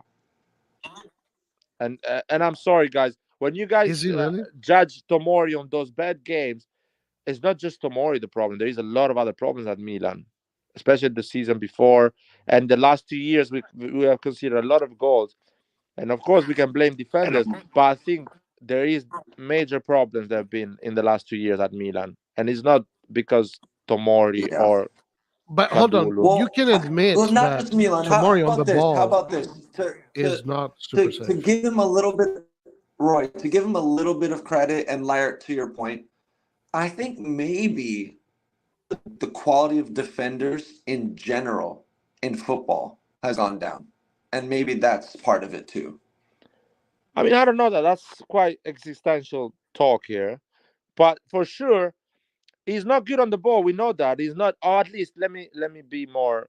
He's not the best on the ball. He's He not his panics best on the ball. quality. Like that is true that he does panic on the ball. So, We've but seen I that don't a lot. want. I don't want. He's better than Konate. He's better Which than the one? other guy that Konate? Liverpool has. Not Van Dijk. The other one. Oh, okay. No, sorry, the Bayern Munich one. That makes damage. Yeah, I think. yeah. He's better So than there him. is a lot of other defense. The league is not better than Tomori. So what I'm saying is, if you put a guy that has Yeah, I agree good with that. feet, a good defender with good feet, Tomori can be extremely effective because But he doesn't need to work on the build-up. He's gonna go on 1v1 challenges. But now Rock has seen No, this guy he's twice. not. Has seen him twice, and Yeah, both I've seen him times twice. he He's not saw going to go him in the in 1v1 person, challenges, right? and he doesn't have a personality, according He to doesn't Rock. have the personality. That's it. One thing I've noticed from watching games live in person now, and how different it is from watching it on the TV, is that you can get a sense of the players' like personality and mentality and their aura a lot better when you're in person. Rock. And Tomori doesn't have it, bro. He's not going to win an But eighth you Champions League title you with watch the Milan. second Unless semifinal, he yeah. sees a psychologist, and it's something fixed, Rock, like do they get it you watch fixed in the his second head. semifinal, yeah? Yes. So the second semifinal, we had to catch up a 2-0 defeat, yeah? Yeah. So the team is open wide. So the defenders are actually suffering a lot. So you see the worst of them in games like this. I'm not asking Tomori to become I don't think so. I think we played pretty tight, pretty compact in that game. Hey guys, I'm asking you a quick question. Though. All he had to do was deal with If we had a Lautaro rank- 1v1 in space, which Yeah, that's not theoretically easy, man. You're Barack, saying it like for it's easy. 50-50 ball, not like Lautaro had the ball and he It's had not space. easy, I'm man. saying the hello, that's ball why was you can't played break into down. space and he had a 50-50 with Lautaro. 50-50s. Tomori cannot win 50-50s. Tomori cannot win aerial balls. But we have seen can- Tomori do also have great games. We have seen Yeah. that. Like Yes, we have. yes. But I don't know what happened. I I agree. think something happened to I'm him not mentally. Tomori out, by the way. I'm not Tomori out. I'm just saying. Of course, yeah. I mean, he's just not. You know, these are the weakness with him because He's not good enough. He hasn't improved. He's not getting better. He's not getting better. For me as a defender, right? The defender needs to have leadership. If we have to rank all the defenders we have, like Tomori will be second to last, like in terms of like leadership qualities, because it's just not there. I can't even see him as a captain because he's always like any defender that keeps throwing their hands is always complaining. They piss me off. Like I'm just like, bro, stop complaining, do your shit, be hard as hell. Like, bro, he's a fucking like. You got like Inter be bullying us when this dude be in the defense. Don't get me wrong, Tomori has great games, but like what I saw today, I don't like it. It can change. It can change. I hope it does when the season starts because I'm like, bro, this is gonna be what your 4th year with us. Like, yo, we need to see improvement. Fucking little kid Gabia. But the way you more composed than he is. But we can say these same things, those things that you're saying about Tomori, we can say those things about Leao, but still we want to keep Leao. No, Leao slander will be tolerated. Exactly, that's what I'm saying. Slander, guys. So that's what I'm saying. That's what I'm saying. I gotta been from Leao big time. Nope. No, but that's what I'm saying. Guys, Our players, no one is actually. Leao is our diamond, bro. Okay, No, Leao buys too many diamonds. Like I said, I have learned watching games live that mentality and personality is more important than anything else. It is the most important thing. For sure. Yeah, but you was a 100%. friendly. The second game is a friendly, man. I'm sorry. Tomori plays like every game is a friendly. No, because you have watched just one. You watched just one. You never watched all of them live. He plays every game. Bars. Boy, not playing bars. He said Tomori plays like every game is a friendly. Nah, it doesn't do that. Not true. It means it's just passive as fuck. He lucky, man. No, I it's not that. I think Tomori is done. I think he wants to go. I think he wants to go to the Yeah, Premier maybe his League. mentality. I think he wants to go back to the Prem to actually get on that Yeah, England I side think to so. play the World Cup. I think that's probably what's in his head. I don't think he doesn't care about this shit that we're This doing. I shit mean, no more. look, I know he probably has a good life there in Milan. It's the Osimhen effect. You know, you won whatever you can win with Milan, which is the Scudetto, and that's it. Yeah. That's what happened with Osimhen, and it's like, yeah, it's time for me to leave. I can go I think somewhere that's else. what's going on. Then with if you this. want to go to West Ham, then he's probably either going for the bag now, because I don't think, you know, I don't think you can go into a side that can win the Prem. I mean, if you go into a West Ham, they're just gonna give you a bigger. I think he's gonna go bigger to Man share, that's it. United if he goes to the to Man Premier United, League. Man United wants to get delit. They're getting all the Ajax players. That's Ajax 2.0, bro. I don't think they're looking at tomorrow. Oh, the Dutch coach. Because I follow Man United news a lot. That's another guy that is they're not average, but it keeps going on big teams. I don't know how. Who? Ten Hag? Delit, yeah, he's you know, I agree with you. That's a fraud, biggest fraud in history. Yeah, bad fraud. Super fraud. Because in Cristiano Ronaldo. In 4 years, like you've been how many clubs now? Like it's gonna be like your fourth team. So you went to Ajax, Juventus, Bayern. Now you're going to Man United. Come on, bro. By the way, are we gonna talk about the biggest problem we have right now at Milan? What is it? Zlatan Ibrahimovic. Oh, yeah. Oh my God. Oh my God. The dude that signed his son first before Camarda. Tells you you know what I heard recently, guys? What happened? But Abate and Ibra had a falling out because Abate wouldn't play Ibrahimovic in his team. Yeah, that's another. But Ibrahimovic is responsible for bringing us Rowe back. He's responsible for that. He brought us Rowe back. Like that's why I want Liberali to get out of that place, man, and go on loan. For me, Ibra, I feel like Ibra is really like he tried to take Maldini's place in terms of, you know, what Maldini was. And don't get me wrong, I think Ibra is now a legend at Milan, but second-tier legend, I'll say, especially after his second stint. But like the way he's moving, I don't think any fan really agrees with that. Listen, dude, Clint, I just saw a video of Ibra, and it started, "I am God." You know, it's like we don't take that shit seriously. At a certain point, it's just a clown show. You know? I mean, all those videos. Like Maldini was a serious professional, like all in. You know, we have Milan blinders on when we evaluate Ibra. Most of the world of football does not like respect him that much because of that personality. You know what's crazy though? The fact that, because I'm pretty sure getting on Jimmy Fallon was just they want to see Christian Pulisic. He's the American, they want to see him. But Ibra wants to put himself in the picture, and he looks like a groupie. And that's groupie behavior to me. I'm sorry, bro. That's groupie behavior. Clint. My boy said the calm before the storm a month ago and hasn't done shit. What storm, bro? What storm, bro? Bro, and I bet you Ibra is gonna fall out with these guys, and he's gonna call them out, and he's gonna say names, and he's gonna wash his hands and remove himself from that to watch. I can see that coming because not even drizzling outside, though. What storm? I can just see it, bro. I can just see it. Like the man is with sunglasses in Milan, man, sipping champagne for fuck's sake. Like, bro, his position is so ambiguous. Like this shit didn't turn into some crazy corporate. It's almost like my fucking firm is advising them to do shit, bro. Fucking hell, bro. Yeah, there is a lot of. That's what it is. That is what it is, bro. Literally, bro, they're running fucking algorithm, and they're like, Ibra is you know what? I said before the transfer, I'm gonna wait for Ibra the transfer finish, but I'm starting to judge him now, and I think he's. Me too. I'm starting to really not. Ibra's starting to rub me the wrong way. I was a huge biggest red flag, but he's really disappointing me a lot. Barack, the biggest red flag is the fact that the son, bro. We never heard about what Massimiliano Ibrahimovic was doing in Primavera. We didn't care. We didn't know. We didn't unaware. But that kid had the first pro contract. How? Yeah. Even Maldini and Robach is the next big thing like too.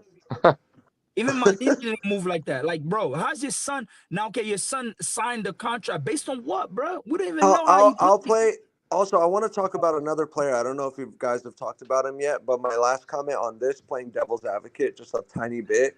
Bro, I'm not. I'm gonna listen to you on YouTube, bro. I'm out. All right. All right. Peace. I'm Yeah. not. Yeah.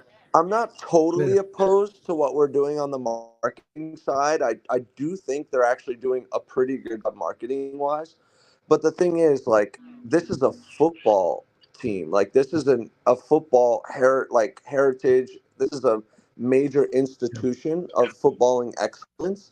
You have to walk and chew gum. Like, you can do the marketing stuff. You can go on Jimmy Fallon. You can host Travis Scott. You can do all of those things. Taylor Swift, I Show Speed, whatever. But you have to be 90% of your efforts should be focused on the pitch, or at least 50, whatever. This is a marketing firm. At this point, we're a marketing firm. We're not a Right. fucking football But firm. and Cardinale But said that. Look, you have to do both. Rock. You saw what I post. I don't know if you saw it, but these are Cardinale's words. We have owned Milan for 2 years. Our goal is to bring him back to the world stage. We have 50 million fans in America, and we want to focus on them. What the fuck is this guy saying? What 50 million is that his estimate of how many possible fans we could have? He's looking I at don't Fucking know. America is 350 million as a No, population. listen. Some firm told him that the total estimated universe of fans that you could have as a team is 50 million in the US, because there's that many soccer fans or, on the cusp of becoming soccer fans who aren't married to a team yet. I guarantee some firm told him there's 50 million possible Oh, 50 fans you million could get. football fans, not Milan That's fans. Oh, okay, ridiculous. makes sense. Yeah. Maybe saying you can convert them all to me. But anyways, we're a marketing firm. But listen, But I'm he not. says he wants to focus on them. So there's no care for our heritage. But and we our know that the best marketing is fucking winning in the pitch. Americans That like is how watching Real teams Madrid that has the win, best bro. marketing. That's That's when right. Man United peaked in marketing, when they fucking dominated in football. Americans are fickle. We like watching teams that win. Americans change teams all the time. They literally take off their shirt and put on another shirt right there at the Yeah, stage. yeah. I watched Man City fans buying Milan shirts at the end of the game today and changing their shirt. And that's the culture of franchises in America, right? Because you can Yeah. have whatever So Oklahoma. I whatever. think they have the right idea marketing wise, and I think they're doing a good job there. I just think that they're doing jack shit. Yeah, They're doing but that's a nothing on the problem. football side. It's They're a doing problem. nothing on the football side. So it's The issue is not that good. they are good at marketing because this is what they're good at. This is what they know how to do. And the problem is that they have achieved what they needed to achieve. So Mhm. there is no intention to elevate the sporting side, because elevating the sporting side means that all of a sudden the bottom line and the margins are start to change. They want to keep things exactly the way they I are don't because it works for them right now. I don't think they're doing a great job with the marketing side, in my opinion, and my honest opinion. They are trying too hard. First of all, that there is no they are not matching the two products. So when do you bring Speed, why is with fucking Ibrahimovic, a 50 years old man? He should be with Nah, Rafael I think that Leao. They they are doing are doing everything the wrong. right thing on that side. They're It's ahead of not the. it's not connecting with the audience. The audience is just looking at it and moving on to the next thing. It's not staying They're a with bit Milan. ahead. I would say they're ahead of the curve, Lair, on the marketing No, side. no, no. They're They ahead are of the not. They are curve. not converting, man. They're not converting. I'm sorry, but they're not Well, they converting. can't convert because they don't have anything to show for it on the pitch. What How do can it you? be August? How can the season be 3 weeks away? It's August, basically August, and you've done nothing on the market. After all that marketing, you've done nothing on the transfer market. That's shameful. That's embarrassing.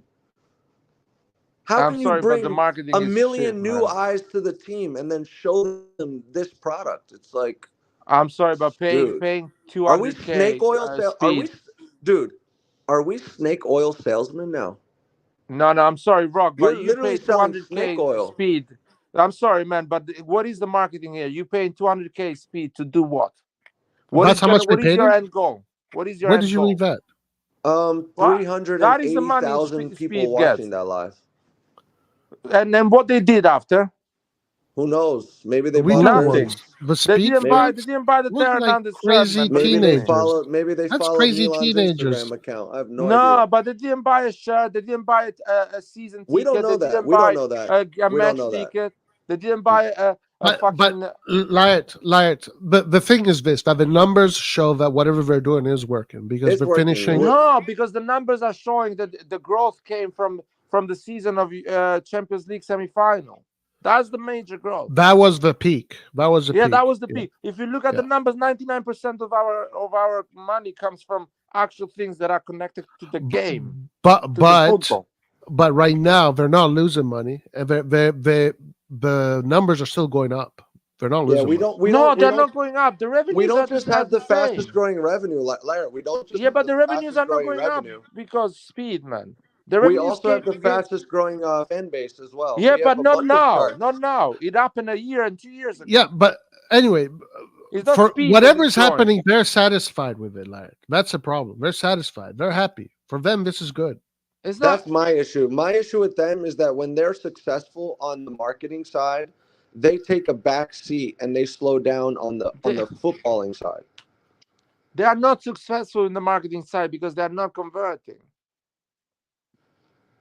They're converting. They are not Dude. converting. They're off The the amount of charts. huh? They're in the green. We're in the green. We don't have debt. They are converting. It's Dude, just but the green is not it's thanks not to trans. marketing. I'm sorry, They're man, but it's not thanks to converting but not marketing. translating. How about this? To compromise. They're converting but Well, they're not translating it onto the pitch. No, because the revenues are not coming from the marketing operation. You're not marketing means you buy Mbappe and you sell millions of shirts. You get your TV deal grows up because you have Mbappe in the squad. That is a real market. If you do a video with speed, the Serie A TV rise doesn't grow, man. It's still the same. You're not making more money. You're not converting. That's a stupid move. I think It I brings you think that they anywhere. did. I think they The did get more Fly fans, and I Emirates, think those Fly fans Emirates did doesn't give buy you more shirts. money because Speed is wearing that shirt. Fly no, Emirates, I think they do. I think Fly sponsors Emirates. do No, that. I hold need to on, finish guys. with this one. Fly Sorry, Emirates but is saying, you're not. dude, The main reason why they are finishing in green is because we have all our players in growth decree, and we pay only 86 million, which is almost what This we is are on a green Yeah, because we have bulimic wages. Our Pioli wage brought bill us is on a bulimic. semi-final of Champions League and on top 4 in the last 2 years. okay. That's But why listen, we are at on the the end of the green. day, they are satisfied. Whether you think it's bad or Fly not, they Emirates, are satisfied. Fly Oh, Emirates they is think not they're gonna give killing you it, more money dude. as a Gary's turned sponsorship Captain because America, Speed and is he wearing the thinks he's shirt. like Because killing the it. audience of Speed doesn't fly on Fly Emirates. Pulisic on Jimmy Fallon for them is like a big success. That's for Dude, them. that's better than winning the Champions League right there. Yes, for Jerry, that is his champions. He won That's the winning a champions. derby, dude. Pulisic on Jimmy Fallon is like beating Inter for Gary. Dude, everyone goes in that fucking show. Every But fucking one also, goes there. going back to the game, just going back from like the existential conversations, which we can go back to. But did you guys talk about Terracciano, or did you have any questions about him and what I saw? No, I mean, No, what do you saw? I mean, I think the kid is a complete unit. Like physically, the kid is massive. Holy shit.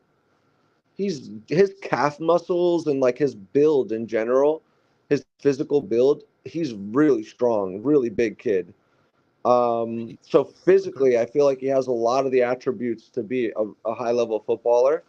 Um, I thought that at left back, he was really aggressive in the air, really aggressive, like first to the ball on a lot of challenges. I'm not going to say 100% of the challenges because obviously there were some flaws in his game that I'm sure you guys saw from the television screens. But like I said, I really was paying attention to players' personalities when you're yeah. watching them live. And I think he has the right build and the right personality. Now he Okay. has to work on everything else still. Yeah, I give Terracciano 2 years, 2 or 3 years. I don't know, something like that. Like Yeah, he's got going to some be a stuff to late develop, bloomer. but I think He looks like he's physically going to and be a late mentally, bloomer. I think he's there. Yeah. Yeah. Do you He's gonna see be a more as a center rotational. back or as a right back? You know what? He has some pace. He's very physical in the air. Um, his recovery speed is decent. The only thing is when he's alone, isolated 1v1 in his final third, he's nervous. And I noticed that. Like he's nervous in those positions. But when he's in the opponent's half or he's at midfield, he's super confident and really good at winning the ball in those areas. It's when he's backpedaling and his back is to his own goal. He crumbles. But like elevated the way Fonseca wants to play, where the fullbacks are going to be in that midfield line, and they're going to be in the opponent's half a lot of the game. I think he's very effective in those areas. So it's a trade-off, right? He needs Benacer on the pitch to excel. But when Benacer comes off the pitch and he can't cover him, and then he's isolated 1v1 a lot in his own half, that's when he struggles. Is Benacer gonna be sold or are we keeping him? Dude, he was like I hope he's not, because dude, warm-ups and in the game, Benacer was a top player. In the possession game, dude, Benacer was just like on a totally different level from the rest of the team, dude. The guy keeps possession like he has eyes on the back of his head. Yeah. So him and the rumors are the Saudis want to buy him. That's the rumors. I think they have to pay the 50 mil release clause or something like that. Screw off. Like that's it. You have to pay 50 million or else we're keeping it. Right now, he seems to be on the market. Him, Chow is on the market too, actually. Him and Chow are on the market. I mean, everyone is in the market on our team, to be honest. Yeah, and Furlani said, look, we're healthy now financially. We don't need to sell Theo Hernandez and Mañan. Well, they say that, so the offer is high, no? No, that doesn't mean anything. Him saying that we don't need to sell him doesn't mean that they won't sell them. Yeah, it's just telling the team that are interested that they need to offer a lot. That's it. Mm-hmm. Didn't Forlani say we have a lot of players? Yeah. Recently, it was in the Italian press. He said, like, we have a good team and we have a lot of players. Like, oh my God. he kind of made it seem, look, we did the market last year.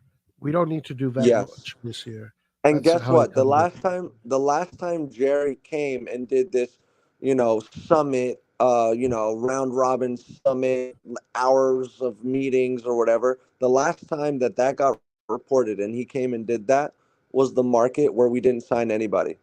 Where he came and he told everyone, we're not doing anything. We're not signing anyone. And then he admitted to that in his next economic conference. The last time they reported, Gary came to Milano. He held a bunch of meetings for hours, blah, blah, blah. The last time that was reported, the last time that was reported was that one summer market, the second market of Maldini, when we signed nobody. And Gary said he purposefully decided not to do anything on the market and sit back and see how the team develops. Shit. So I'm a little worried that, it could be a similar situation because it's pretty damn late in the market to even make moves. It's so late. It's crazy how late it is. Super late. It's not and good. And the only guy you got is pure luck.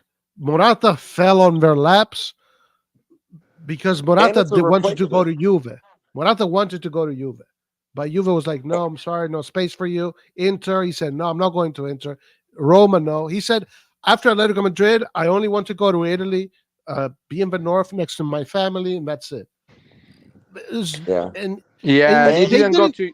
didn't go to Inter because he's a massive rival, Juve Inter. So exactly. He was like, and they didn't even negotiate. Morata negotiated for them.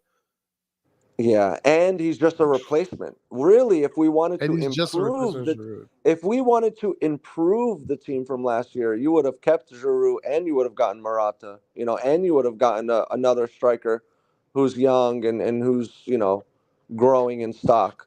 Well, Colombo should be in the squad next season. I agree. All we did was replace him. Oh, did you want to talk about Colombo or you talked about him already? No. Yeah, let's talk about Colombo, yeah. Can he be in the squad next season? So hold on. So something I noticed about Colombo and Nasty and the way Fonseca wants strikers to play. They drop in the midfield and they basically play midfield a lot. And I Yeah. noticed that Fonseca was basically yelling at the strikers to Yep. come back on midfield. And who was the best player doing that last year? Xerxes. Yep. There you go. Yeah, yeah, and that's the way Anyway, Xerxes go wants ahead. his strikers to play. So I noticed that a lot. Our strikers were defending like crazy, coming back and trying to win balls. They were covering for our wide men a lot. Like Fonseca was yelling at Colombo and Nasti to play defense. And they play Colombo was throwing himself all over the pitch trying to win balls back. Especially deep in his own half. And I thought he did that really well. I thought Colombo held one or two defenders at a time pretty well in the final third. Like his job was to just try and occupy space and pull defenders with him and try and create space wide for Chukwueze and for wide players. And I think he did that pretty well. Good. Okay. Anyway, I'm going to sleep, guys. Okay. All right. Okay. Have a good night. Ciao. Yeah, we're going to go on Forza for just a little bit more. Ciao. Then All right, I'm going to later. close it. AJ, what's up? What's up? Long time. How you doing? Pretty disappointed with everything. Nothing happening in the transfer market. Puts me to sleep. What do you think about it? I mean, has there been anything to talk about yet? I don't think so. No, the only thing to talk about is the inaction. Really. That's It puts why me to like I sleep. wanted to go live every day, guys. I really wanted to go live every day, but there's nothing to talk about because nothing is the same rumor every single day. I've Yeah. honestly never seen a market like I can't. Have we ever done a market like this? It's Can we? very embarrassing. No, it's even the Chinese owners didn't do this, like fighting over 2 million when you haven't made any signings. We're haggling over 2 million. We're haggling over 500K and we're in the green. Bro, what? Yeah. What's going on, dude? Like A there's bunch something of weird going salaries on. dropped off of the books. Caldara, Giroud, all these salaries, and we're haggling. We should have got Dude, Fofana on loan with option to buy. dude, we're haggling for a DM when we haven't had a DM for 2 seasons. Seriously? Do you have any Yeah. shame at all? It's shameful. Now, It's what if embarrassing. they bring in Amrabat? What do you guys think about that? Can they even How pull old off is he? Amrabat? Like, Amrabat is what, 26? dude, I'm losing hope that they know how to pull off any moves at all for any players that people want. 27. Because if I mean, I saw a report that Amrabat could be a deal, like Amrabat, I don't know. I like Amrabat. I don't know where he's at, but when he was in Italy, he was good. yeah, I would like Amrabat. I like Amrabat. I think Man U is a pretty toxic environment and not a great place to be as a player, and I don't think we should judge him too harshly on his stint with Man U, to be honest. Mm. You know, Casemiro was a Champions League winning, like serial Champions League winning starter for Madrid, and then looked like a potato at Man U. Like, so. Yeah, think it's not a great honestly, place as far to as the be. market goes, this is it, guys. We got Morata. That's it. There you go. Yay! We got someone. Morata, oh my god, dude. What about Nasty? Anything interesting about Nasty? Nasty looked like taller than I was expecting. Bakune was really tall. Who was that kid, number 90, Oh, Bakune, whatever? yeah. That kid was tall, dude. He was really tall. And a big builds. But he was hesitant. But again, I really think our defenders overall excel in the elevated portions of the pitch, but completely crumble in our own half and in our final third. But yeah, Really? I really like Nasty's move, like his work rate off of the ball. Like Nasty was running everywhere. He was trying to find spaces. He was trying to find, if he wasn't able to link up with the ball, he was at least trying to make the defender's job difficult by floating in and out of different spaces while we kept possession of the ball with our midfielders and fullbacks. Like he was very like tricky and unpredictable and trying to move around all the time, which I really liked. Okay. And it threw the City defenders, like it threw them off balance pretty Oh, well. oh, let me ask you about this, and then I want to ask AJ what you thought about the game if you saw it. What about Chukwueze? You know what? Chukwueze was good. He's just a little lightweight. If he has a 50-50 challenge, Chukwueze is not winning that ball. Like there's a 0% chance that if Chukwueze is arriving at a ball at the same time as any other player, he's not winning that ball. So Chukwueze has to be free in space to do basically anything productive at all. Like he has to be. So our possession is going to be super important and switching play like quickly to him while he's free. But I think if any team just like sticks a player on him, we might as well play with 10 men. He cannot win any physical battles whatsoever against anyone. Very lightweight and very like delicate on the ball. But with the ball at his feet and 5-10 yards in front of him, pretty damn good. And his services, his crosses were very good today. Very good service today from him. He has a good left foot. He has a quality left foot. AJ, did you see the game today? Yeah, I was impressed by Chukwueze. He was like delivering those pinpoint crosses, like finding Colombo's feet and his head. That was amazing. But one thing I didn't notice him on his physicality. I think what will happen is combined with Liao, he would be deadly. I think both our wingers will be pretty deadly, and I would love the way Fonseca was using the wings. I think that helps both our explosive midfielders, wingers to play well. I love the fact that he's implementing his ideas. I mean, even the youngsters are able to catch on.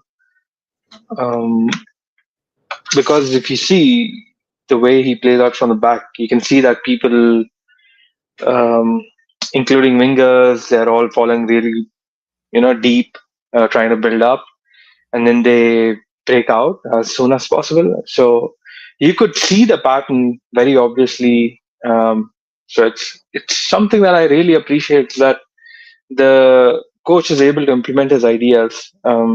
Only have to wait and watch if the players are on board, and hopefully everyone is able to catch what he's trying to implement. Anyone who doesn't, I don't think this is his formation requires superstars. So hopefully everyone can do well. I think our wingers will definitely flourish under this guy. Yeah. Well, let's see. Let's see. Roy, Season start. what did you think about Fonseca versus Pioli? There's a couple of things I noticed differently. I One think thing Pioli is a little bit more sophisticated. Yeah, of course. I think Pioli is a better coach in general. Just an overall better coach. One What am thing I missing here? I'm pretty sure I can see the patterns very well. Yeah, with Pioli, it was more like pass the ball and I mean, of course there were patterns, but in the attacking phase, I couldn't see them very well. Whereas you could actually make out good attacking patterns with Fonseca's. Yeah, there's one thing I don't like that Fonseca does, but there's one thing I do like that Fonseca like. There's one thing Fonseca does differently than Pioli that I don't like, and one thing that he does differently that I do like. So I'll start with the thing that he does differently that I don't like. He wants them to give the ball to the goalkeeper a lot.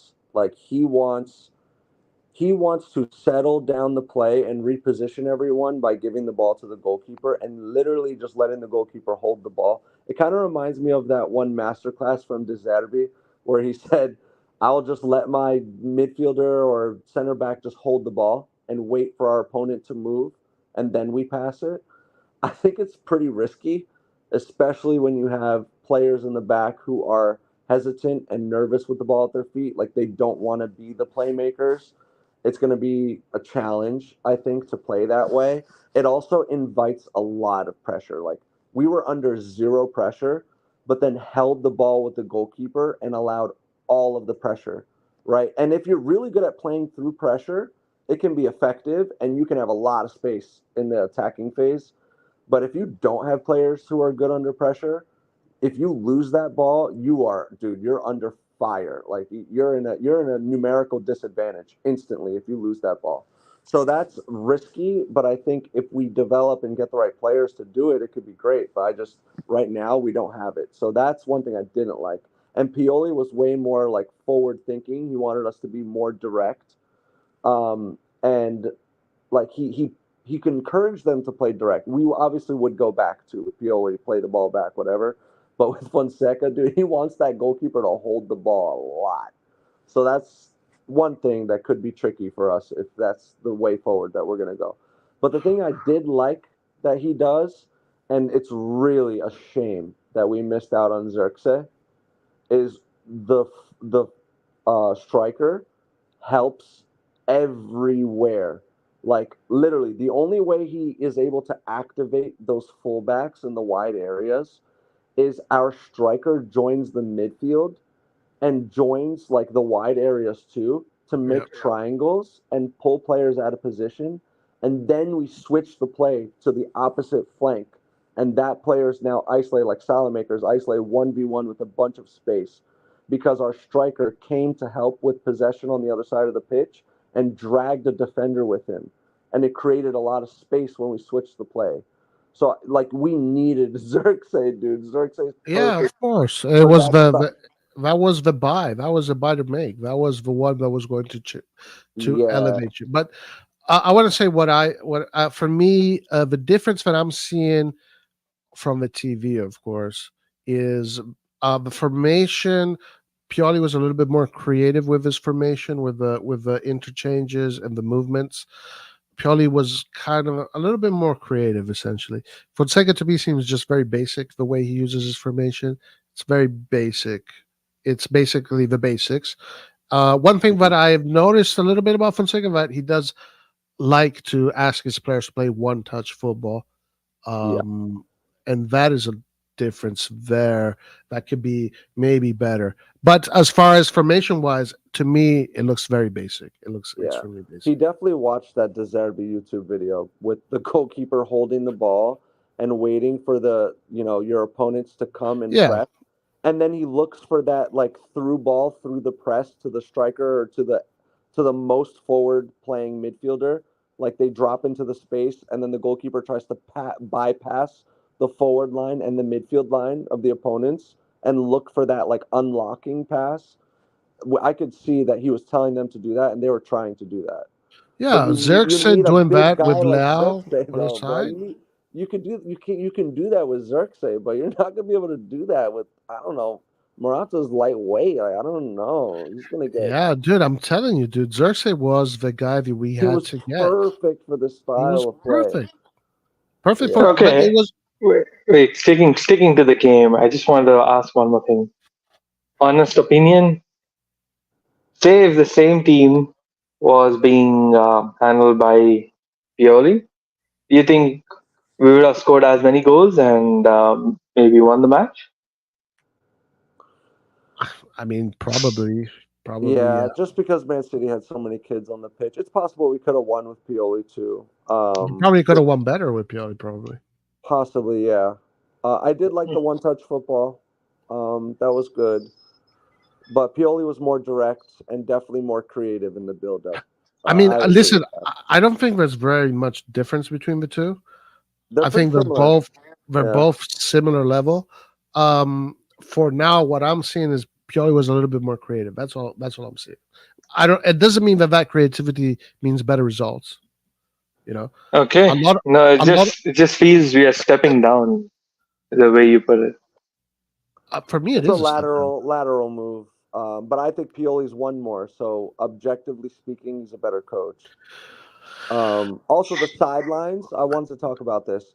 The Okay. demeanor of the coach on the sideline is something I really was paying attention to. because I really did not like Fonseca's energy and aura in the last game. Whenever we were playing poorly or we went down, he went and sat down and just shook his head, and he didn't stay. He didn't have the team's back, and I don't like coaches that do that.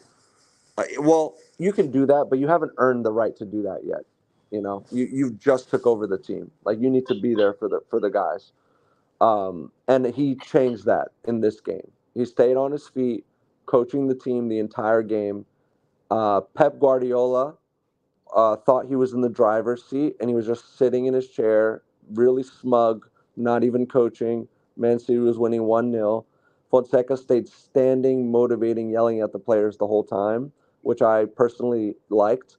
And it seemed to work. And as soon as we scored and then we went ahead 2-1, Pep Guardiola got off his ass, and this dude was yelling his head off. And, like, basically it was like a coach battle on the sideline with, like, who was coaching the hardest and being the loudest and motivating their players the most. And I like that Fonseca stayed in that fight. And in the last game, he ran away from the fight. So that was a good sign, at least. He went toe to toe with Pep Guardiola on the sideline. He didn't go sit down like a little punk. Oh, of course, he's a Zorro, man. He'll, of course, go toe to toe and maybe even beat him. Zorro. That's fucking hilarious. A guy dressed up as Zorro. And then lost 8-0 on aggregate. Oh, really?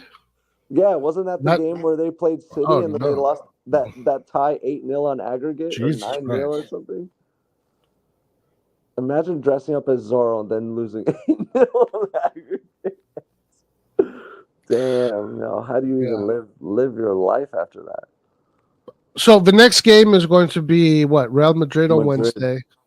Has Real Madrid played yet? Is that the first game Real Madrid plays? Are we playing tomorrow, maybe? I haven't been following La Liga preseason, but I know Barca had a game. So it is. Madrid did. And then I think I'm gonna go to the Barca Milan game also in Baltimore. Where's that? Oh, Baltimore? Yeah, it's in Baltimore. It's like an hour and a Baltimore. half drive, and it's on a Wednesday or Thursday. I'm just gonna drive and go watch. Yeah, nice. We'll have a few more players from Euros. Oh, Yeah. also, I have a funny anecdote too. Jovic today. He was there today. Did you know that? No, I didn't. Dude, Okay. Jovic looks like, dude, this dude did not look match fit or ready to play a Serie A season, like, at all. He could not run. This dude was out of breath from walking. Like, it was terrible. And Fonseca did not like his preparation at all. And so he was going to sub, instead of Nasty, he was going to sub on Jovic. And Jovic comes to do his sprints on the sideline or whatever. And this dude is first of all, his warm-up was absolute trash. This dude didn't put any effort at all. He was garbage. Even in the shooting drill, he didn't score a single time. He was terrible. Super lazy. And then when Jovic came up and Fonseca had him start doing his warm-up sprints, this guy Jovic was like walking and like not even trying. And Fonseca just said, "Go sit down," and brought Nasty on instead. Like, no Fonseca way, really? Yeah, dude. Okay. Fonseca just like. That's a good coach, bro. All right. Yeah, bro. Yo, you're far from your mic. Just a heads up. Well, that tells me that Jovic is out. I don't want Jovic. After what I saw, I think he knows he's out. That's a behavioral player, but knows that he's not going to be part of the team.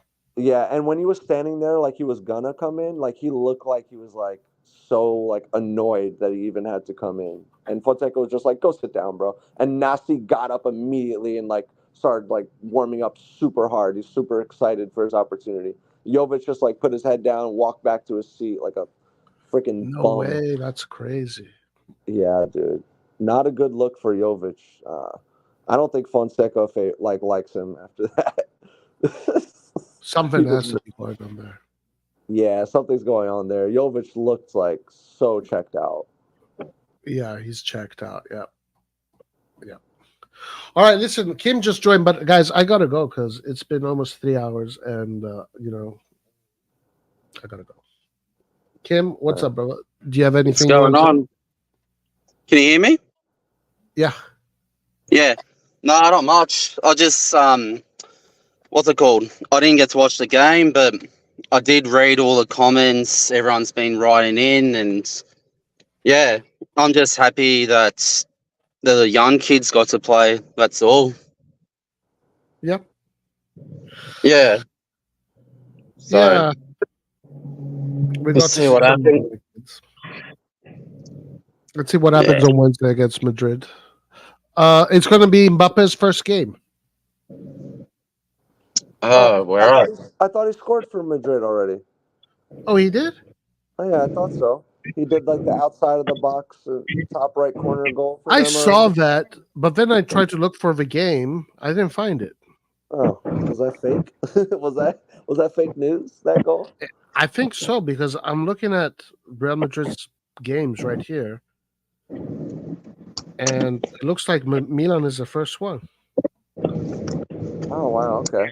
We'll see how Endrick plays because Brazilian fans are not happy with him, bro. For the Selecção, Right? they want him out already. They don't even want him playing. Jesus, man, he's So fucking. He was born a Come year on. ago. Give him a break. dude, we're ruthless.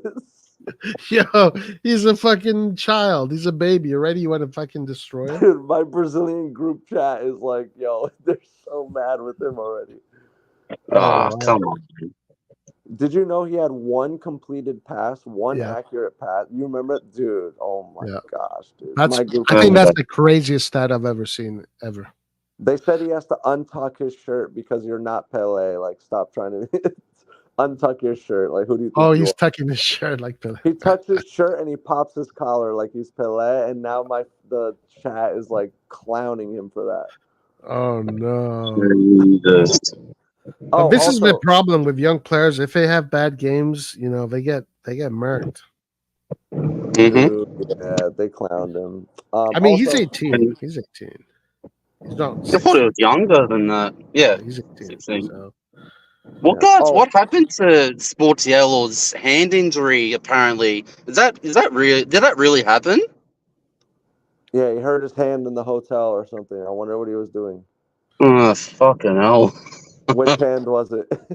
The left hand, I think it was. What the hell could he been doing that got himself injured? Oh, who They're knows? probably raging in the hotel. Just raging, like just fucking They're just raging, dude. like a rabbit. Dude. Oh, What the fuck? that's fun. I laughed when I saw that. I was like, "Fuck, I gotta share this."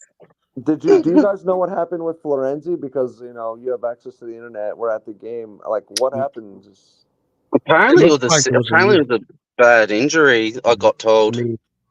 Looks like his knee turned. oh really? Oh. Damn, he was So it playing looks good like- too. Looks like he won't be getting sold anytime soon. Then. Oh yeah. He's another high IQ player, by the way. Pretty high IQ. I like having. I think he's good to have on the team. He's got that leadership and experience. He was really He doesn't good give in up. the possession. I like him. Yeah, in the possession warm up, he was really good. And then even in the game, he played one touch and he didn't even need to look. Like he had high IQ. Yeah, He's that combination fantastic. Benacer Florenzi is not too bad for what they have right now. Yeah. Yeah. But it shows we're lacking depth and like, Yep. dude, where's Fofana? Like where's Rabiot? Where are these players? Like Yep. they need to come now. The season starts in 3 weeks. They're on Twitter. Insane. They're on Twitter posts. Gary's waiting for Chow to be sold because the guy doesn't want to spend his own money. Like Ridiculous. he had to sell Tonali before he could spend any money. Now he has to sell Chow before he could. Like, just spend your own money, you freaking broke boy. Tight ass, man. Fuck. Oh my god, he's so broke. He has to sell to buy. We don't need to sell anyone to buy. Yeah, right. Then how come We we don't got buy money, unless we dude. sell? Oh, yeah. Just BS, dude. They're waiting for someone to be sold before they can buy. That's what it looks like, at least. Oh, Oh, it is. the Milan away kit, by the way, on the pitch, like, oh my gosh, it's Was really nice. nice. Super Did nice. you see Antonio from Football TV? I've Italian Football TV. Dude, Yeah. Antonio didn't show up to the pregame in March. I don't know what he showed up late to the game apparently. So he wasn't Ah. he didn't even walk to the stadium with everyone. But yeah, I met Marco Messina, I met Mike, I met Matt Santangelo, I met Fabio, like I met all these guys. They're all cool. Martino. What about Martino? Martino did not come, no. Oh. What about so how did you meet Marco and Mike? Like were they just walking around there So or 'cause Marco and they're not Milanese, they're just No, right? but they were there they wanted to like interview Milan fans. Okay, I see. Yeah. So they actually did interview me on camera and stuff, and I answered a couple of questions from them. But they were cool. Marco was really nice, good personality, outgoing No, guy. he's good. Yeah, He's he a was well, nice. he's a Juventino, and Mike. I don't think anyone until this day knows who he supports. I think Yeah. whichever Greek players on the team, he just goes for. Yeah. Yeah. No, it was cool. But I saw Antonio though. He was blindfolded and he met Pulisic and Zlatan.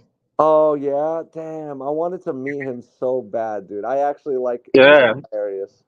like they did a video. If you go on IFTV, that yeah, they blindfolded Antonio and he got out of the car and yeah, Pulisic like took his blindfold off and No said, way, how you really? doing? And Zlatan was there as well, and yeah, it was pretty sick. Nice. That's crazy, dude. Yeah, He That's deserves it, crazy. man. Antonio's freaking. That dude loves Milan. He's so biased. I love it. Yeah. you should get him on here, Roy, if you ever reach out to him. Yeah. Dude. Yeah, I don't know how tech savvy he is. He probably wouldn't know how to click a StreamYard link. Because he was once a special guest on MWP with Fabio and Gio. Yeah. Yeah, Yeah. that was pretty good. A lot of the YouTube guys were there. It's funny, like people on YouTube, like we're so outgoing and stuff, but in person, like everyone's so shy. It's Oh so really? interesting. Yeah, it was interesting to see that juxtaposition.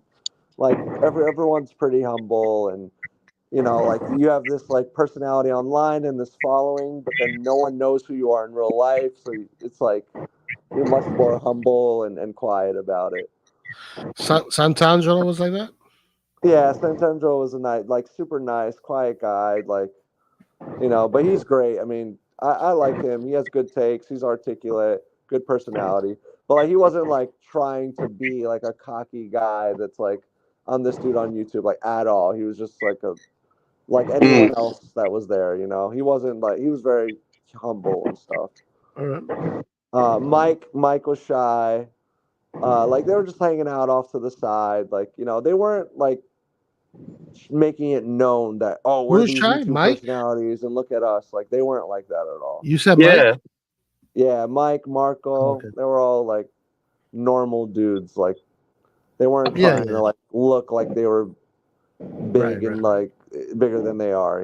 They're just normal dudes.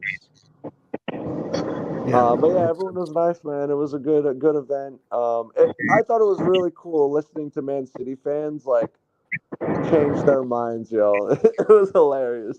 What do you mean change your minds? Like these City fans were literally like, I could see their minds like, wait a second, like, did we make the right choice here? Like this Milan team seems pretty cool. Their fan base seems pretty passionate. Like maybe we didn't make the right decision here. Like I Oh saw yeah? There you go. so many Man City fans were buying Milan jerseys and cheering for Milan. Like there was literally people in City jerseys like celebrating our goals. Like Yeah, but if Man City brought their first team and those guys played, it would probably be different.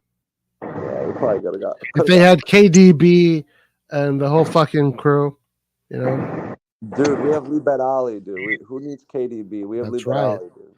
That's right. Bring him on. Hey, I'm ready. He's ready. Liberali is ready. I actually think he was my favorite player. He was my favorite player to watch today. His ability, even with two opposing players who are twice his height, like and twice as big as him, he still managed to come away with the ball every time. He reminds me of like Verratti or Lobotka, like Yeah. Barella. Like he's just like a very like Spatial awareness is fantastic. dude. His spatial awareness is off the charts. It's actually insane. Yeah. He's off the charts, dude. Yeah, he's really good. I like that kid. I think he should be like in the rotation for our midfield. We're playing in 3 Why not? competitions. He should be in the rotation at least. Like let's say Ryan Deers gets injured. Let's say Ruben misses games like it's his job. Okay, he missed so many games. Like this kid, we actually need him more than he needs us. If they're not going to sign any freaking midfielders, like we need someone who can do that role. Yeah, He man. he unlocked the I'm game. I'm sold. Yeah, I'm man. sold. And I think Camarda too. Let's see. We might see him. I don't know if we're gonna see Camarda. Maybe not. That sucks. Yeah, that kind of sucks. I would have liked to see how he played compared to Yeah, me Filippo and too. compare the two. Me too. The thing is this, look, in the U17 team, Liberali was great, but Camarda was greater. Was even better. So I'm really curious to see how that translates with the adults. Yeah, and Camarda plays a harder position, Yeah. so he I must be mean, really Camarda dude. plays. Camarda must be really fucking good. If he's better than Liberali, he must be I really mean, good. not. I don't know if better. It depends what we're talking about when we say better. Technically, Yeah, probably Liberali is better, but they're there. You know, they're similar. yeah, yeah, man. I think this kid could be really good. He had the blue cleats on, which made him stand out a lot. And some of the City fans around me were like, "Who's that? Like, who's that with the blue cleats? Like, who is that kid?" They were all like wondering, "Who the hell is that?" Because this kid was nasty on the pitch, man. He was just, like coming away with every single ball. He was like defying gravity and shit. It was what he was doing was out of this world. It was crazy. And I told them like, dude, this kid just turned 17. Like, plays for the Italian national team. Is he U21 or U17. Jesus? I told them U21 because I didn't even know, dude. If they look him up, they're like, dude, he's U17. What the hell? He could have been in the U19 team as well, seeing who they had. But yeah, he's really good. All right, guys, listen, I gotta go. Hey, Rock, thank you so much for sharing all of that stuff. That's amazing. I'm Yeah, of glad you had course. a great time. Yeah, man. And you're going to the next one as well, or you're going to Yeah, the Barcelona one. yeah, I think I'll go to the Barca one. Also, I have the entire third goal recorded from start to finish. I just Nice.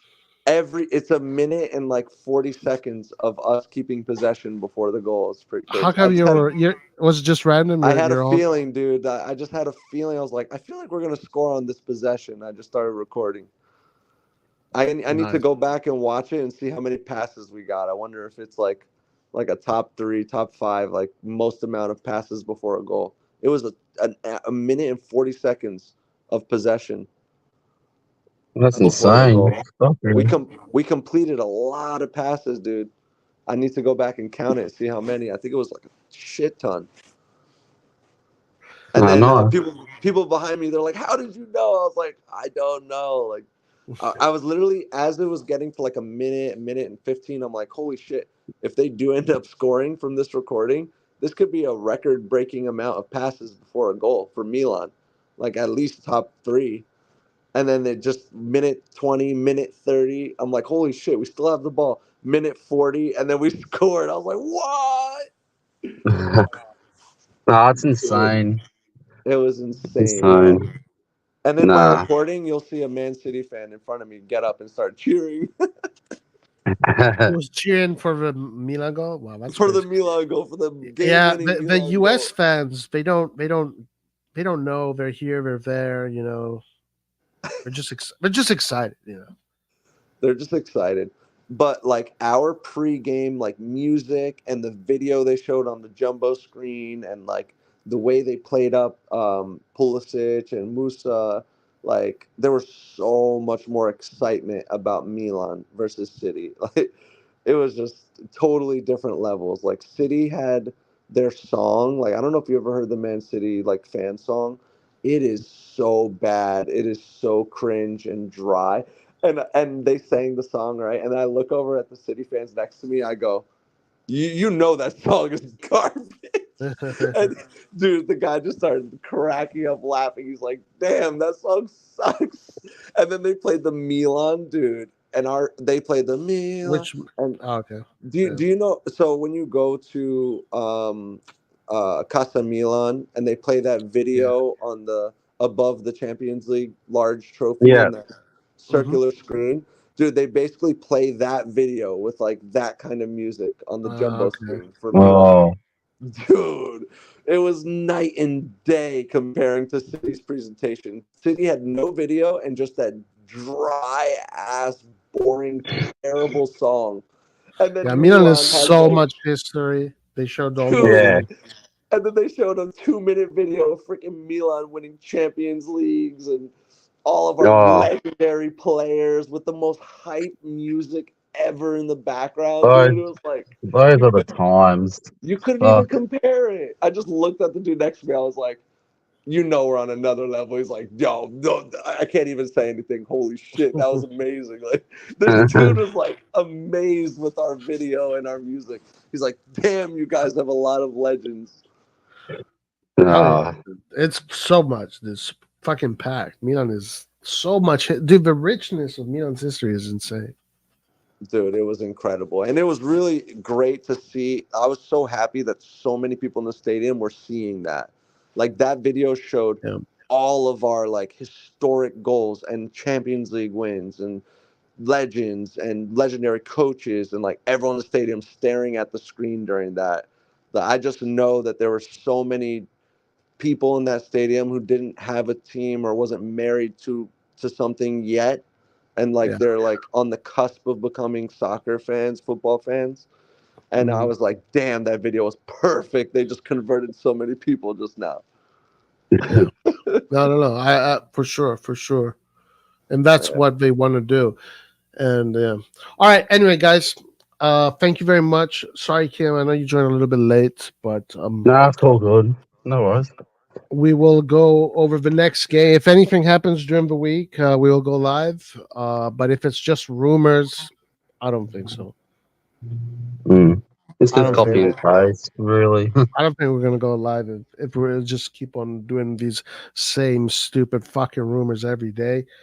Copy If and paste. there's an operation, we'll go live and we'll discuss it, and then we'll talk about the Wednesday game. Word. I'm definitely down to join after the Barca game. Oh yeah, Let you please know. do, please Give you do. any other anecdotes. Yeah, and join whenever you guys can join whenever you want. So, but yeah, please do. Sounds good. All right, guys. Thank you, Kim, for joining us. Rock, Oh, thank you very no, much for Steve. sharing your Was a pleasure. experience.